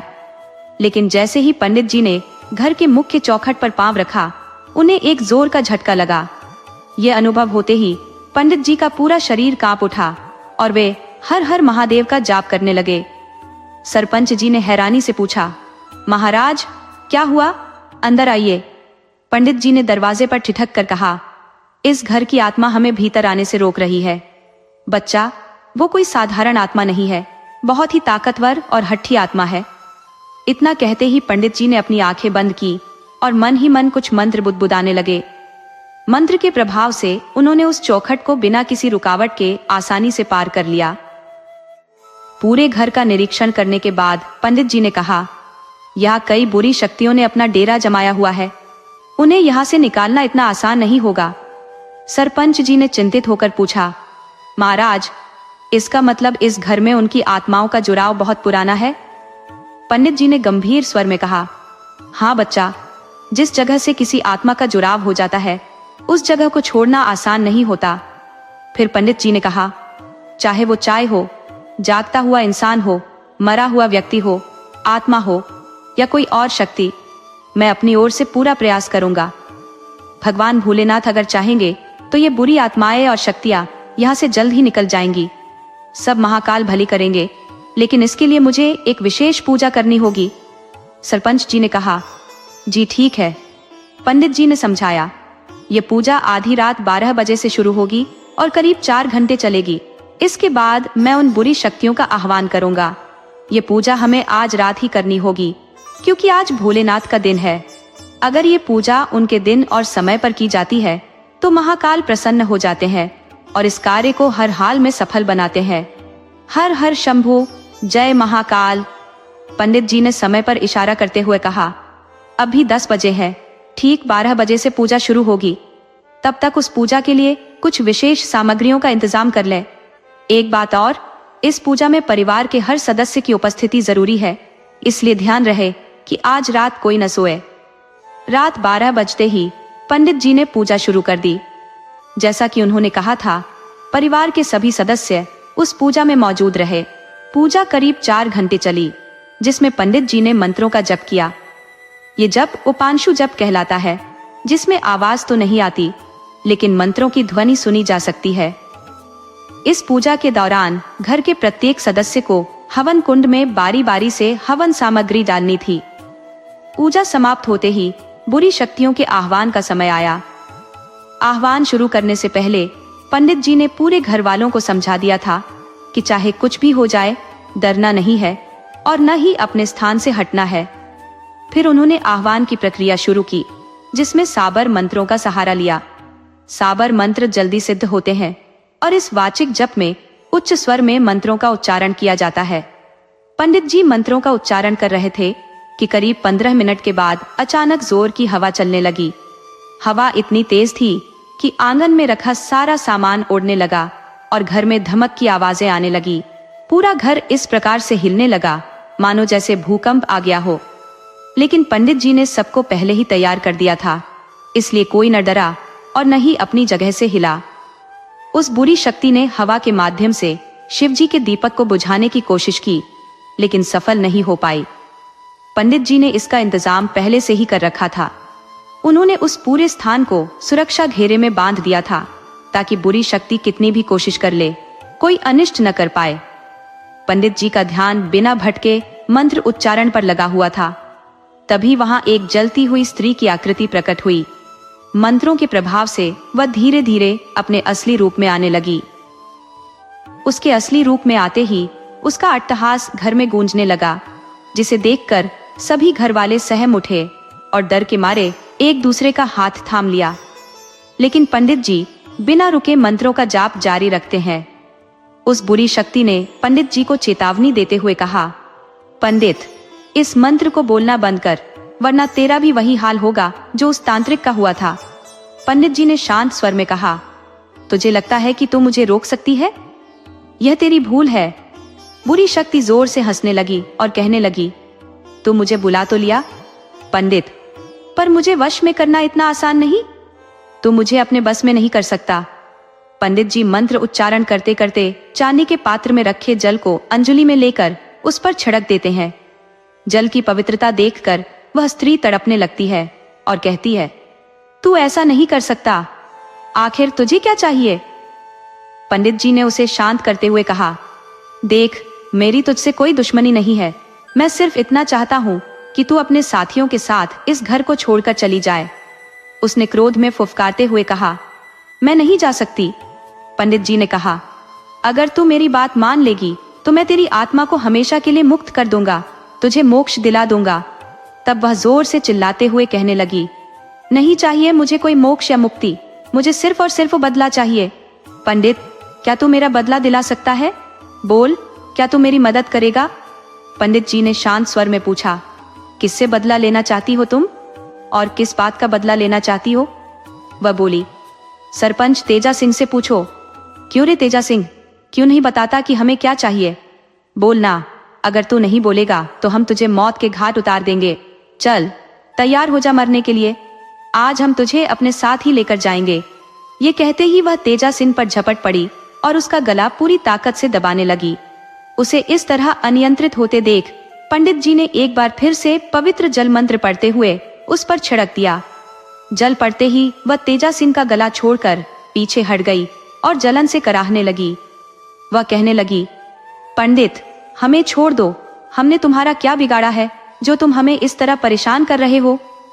हम तो पहले से ही मरी हुई आत्मा है, दुखी और परेशान, हमें और मत सताओ। हमारी विनती सुनो, हमारा बदला पूरा हो जाने दो, फिर हम खुद ही यहाँ से चले जाएंगे। पंडित जी ने कठोरता से कहा, तुम ऐसे नहीं मानोगी। ठीक है, मैं तुझे दिखाता हूँ। और उन्होंने मंत्रों का उच्चारण शुरू कर दिया। यह देखकर चुड़ैल पंडित जी से गिड़गिड़ाने लगी, तुम हमें मुक्त करना चाहते हो ना? लेकिन एक बात जान लो, हम कभी मुक्त नहीं हो सकते जब तक हमारे दिल का बोझ हल्का नहीं हो जाता। हमारी आत्मा तभी मुक्त होगी जब हमें न्याय मिलेगा, और न्याय हमें बदला लेकर ही मिलेगा। उसकी बात सुनकर सरपंच जी, जो अब तक चुप थे, बोले, बहुत हुआ, रहम करो। तुमने हमारे दोनों बच्चों को मार दिया, अब तो हम पर रहम करो। वह हंसते हुए बोली, रहम? तुम रहम की बात कर रहे हो तेजा से? क्या तुम भूल गए कि हमने भी तुमसे रहम की भीख मांगी थी? तुम्हारे सामने रोए थे, गिड़गिड़ाए थे, लेकिन तुमने हमारे ऊपर रहम किया नहीं ना? तो फिर हम तुम्हारे ऊपर क्यों करें? अगर तुम भूल गए हो तो हम तुम्हें याद दिला देते हैं। याद करो तेजा सिंह, जब तुमने हमारे ऊपर भरे समाज में चरित्रहीन होने का आरोप लगाया था, तुमने हमें पूरे गांव और समाज में कहीं भी मुंह दिखाने लायक नहीं छोड़ा था। तेजा सिंह का भाई, जो अब तक चुप था, कहने लगा, ये तुम क्या कह रही हो बहू? हमें कुछ समझ नहीं आ रहा। तुम अपनी गलती भैया पर क्यों डाल रही हो? उस रात क्या हुआ था, ये तो तुमने सबको बताया था। वह कहने लगी, बाबूजी, आप लोगों को कुछ भी नहीं पता है, इसलिए आप बीच में मत आइए। जो कुछ हुआ वह मात्र एक संजोग था, इसमें किसी का कोई दोष नहीं है। क्या तुम्हें लगता है कि हमें तुम्हारे जाने का दुख नहीं है? देखो महेश को, कैसे वह तुम्हारे और मुन्नी के जाने के बाद तुम्हारे गम में पागल हो गया था। देखो अपनी अम्मा को, एक दिन नहीं जाता जब वो तुम्हें और मुन्नी को याद न करती हो, और जिनसे तुम बदला लेना चाहती हो वह तुम्हारा ही परिवार है। महेश, अब तुम ही समझाओ बहू को, शायद वह तुम्हारी बात समझ जाए। महेश, जो मानसिक संतुलन खो चुका था, अपने चाचा की बात सुनकर उस चुड़ैल की आंखों में झांकने लगा। वह आंखें जो अब आंखें नहीं थी। तभी महेश के मुंह से वह नाम निकला जिसे सुनकर चुड़ैल की आत्मा बेहद भावुक हो गई, रूपा, मेरी रूपा। महेश के मुंह से अपना नाम सुनकर जो अब चुड़ैल बन चुकी थी, वह उसके प्यार के वशीभूत हो गई और उसकी आंखों में देखने लगी। देखते ही देखते वह जोर जोर से रोने लगी। हाँ महेश, हम तुम्हारी रूपा है। तुम हमें छोड़कर क्यों चली गई? क्यों? हम सब बताएंगे, लेकिन ऐसे नहीं। पूरे गांव को इकट्ठा करो, पंचायत लगाओ। हम बताएंगे कि हम तुमसे दूर क्यों गए। तेजा सिंह रूपा की इस बात से सहमत नहीं थे, लेकिन अपने भाई राम सिंह के आगे उनका बस नहीं चला। राम सिंह की बातों का मान रखते हुए सच्चाई जानने के लिए पूरे गांव और पंचों को खबर दी गई कि सरपंच तेजा सिंह के घर सभी को इकट्ठा होना है। सभी लोग यह जानने के लिए उत्सुक थे कि आखिर ऐसी कौन सी बात है जिसकी खातिर सरपंच जी ने इतनी सुबह हमें यहाँ बुलाया है। सब लोग इकट्ठा हो जाने पर रूपा, जो अब चुड़ैल बन चुकी थी, सबके सामने आ गई। उसके इस रूप को देखकर कुछ लोग डर के मारे थरथराने लगे, लेकिन इतनी भीड़ देखकर उनका अमर रोकने का साहस बना रहा। अब रूपा बोलने लगी, देखिए, आपको हमसे डरने की कोई जरूरत नहीं है। हम यहाँ किसी को नुकसान पहुंचाने नहीं आए हैं, हम तो बस अपनी बात रखने आए हैं। आप सबको यहाँ बुलाने का कारण सिर्फ एक है, वो बात जो मैं जीते जी आप लोगों तक नहीं पहुंचा पाई। ये किस्सा 2 साल पुराना है, जब हमारे परिवार के लोग उस प्रदेश में थे और उसी समय बुआ जी की बेटी की शादी थी। पूरा परिवार 3 दिन के लिए शादी में गया था, सिवाय मेरे बाबूजी, बड़े भैया और गुड़िया दीदी के। हम नहीं जा सके क्योंकि उस समय मुन्ना बहुत छोटा था और मेरी तबीयत भी ठीक नहीं थी। जिस दिन सब लोग शादी में गए थे, उसी रात की बात है। रात का वक्त था, करीब 1 बजे का। सब लोग खाना खाकर सोने चले गए थे। मैं भी अपने कमरे में सो रही थी। अचानक दरवाजे पर खटपट की आवाज आई, जिससे मेरी नींद खुल गई। मुझे लगा कि शायद दीदी होंगी, इसलिए दरवाजा खोल दिया। लेकिन सामने बड़े भैया खड़े थे, जो शायद होश में नहीं थे। मैं कुछ समझने या पूछने से पहले ही उन्होंने मुझे अंदर धकेल दिया और दरवाजा अंदर से बंद कर लिया। इसके बाद जो हुआ वो किसी भयानक सपने से कम नहीं था। बड़े भैया एक भूखे भेड़िए की तरह मुझ पर टूट पड़े। मैं चिल्लाती रही, उनसे अपनी इज्जत की भीख मांगती रही, रिश्ते की दुहाई देती रही, लेकिन उन्होंने मेरी एक भी बात नहीं सुनी। दुख की बात तो ये है कि गुड़िया दीदी, जो हमारे कमरे के बगल वाले कमरे में थी, वो मदद करने नहीं आई। जब आई तब तक बहुत देर हो चुकी थी। मैं लुटी पिटी रोते हुए बाबूजी के पास गई, लेकिन उन्होंने मेरी एक नहीं सुनी। मैं बार बार कहती रही कि मैं सच बोल रही हूँ, लेकिन उन्होंने अपने बेटे को बचाने के लिए उल्टा मुझे ही चरित्रहीन और झूठा करार दे दिया। मैं चुप नहीं रही। मैंने साफ कह दिया कि मैं ये बात सबको बताऊंगी। इस पर उन्होंने मुझे आश्वासन दिया कि सुबह पंचायत बुलाकर न्याय दिलाएंगे। फिर उन्होंने मुझे कमरे में भेज दिया। जब मैं कमरे में गई तो मुन्ना जग चुका था और भूख से रो रहा था। मैं उसे गोद में लेकर चुप कराने लगी।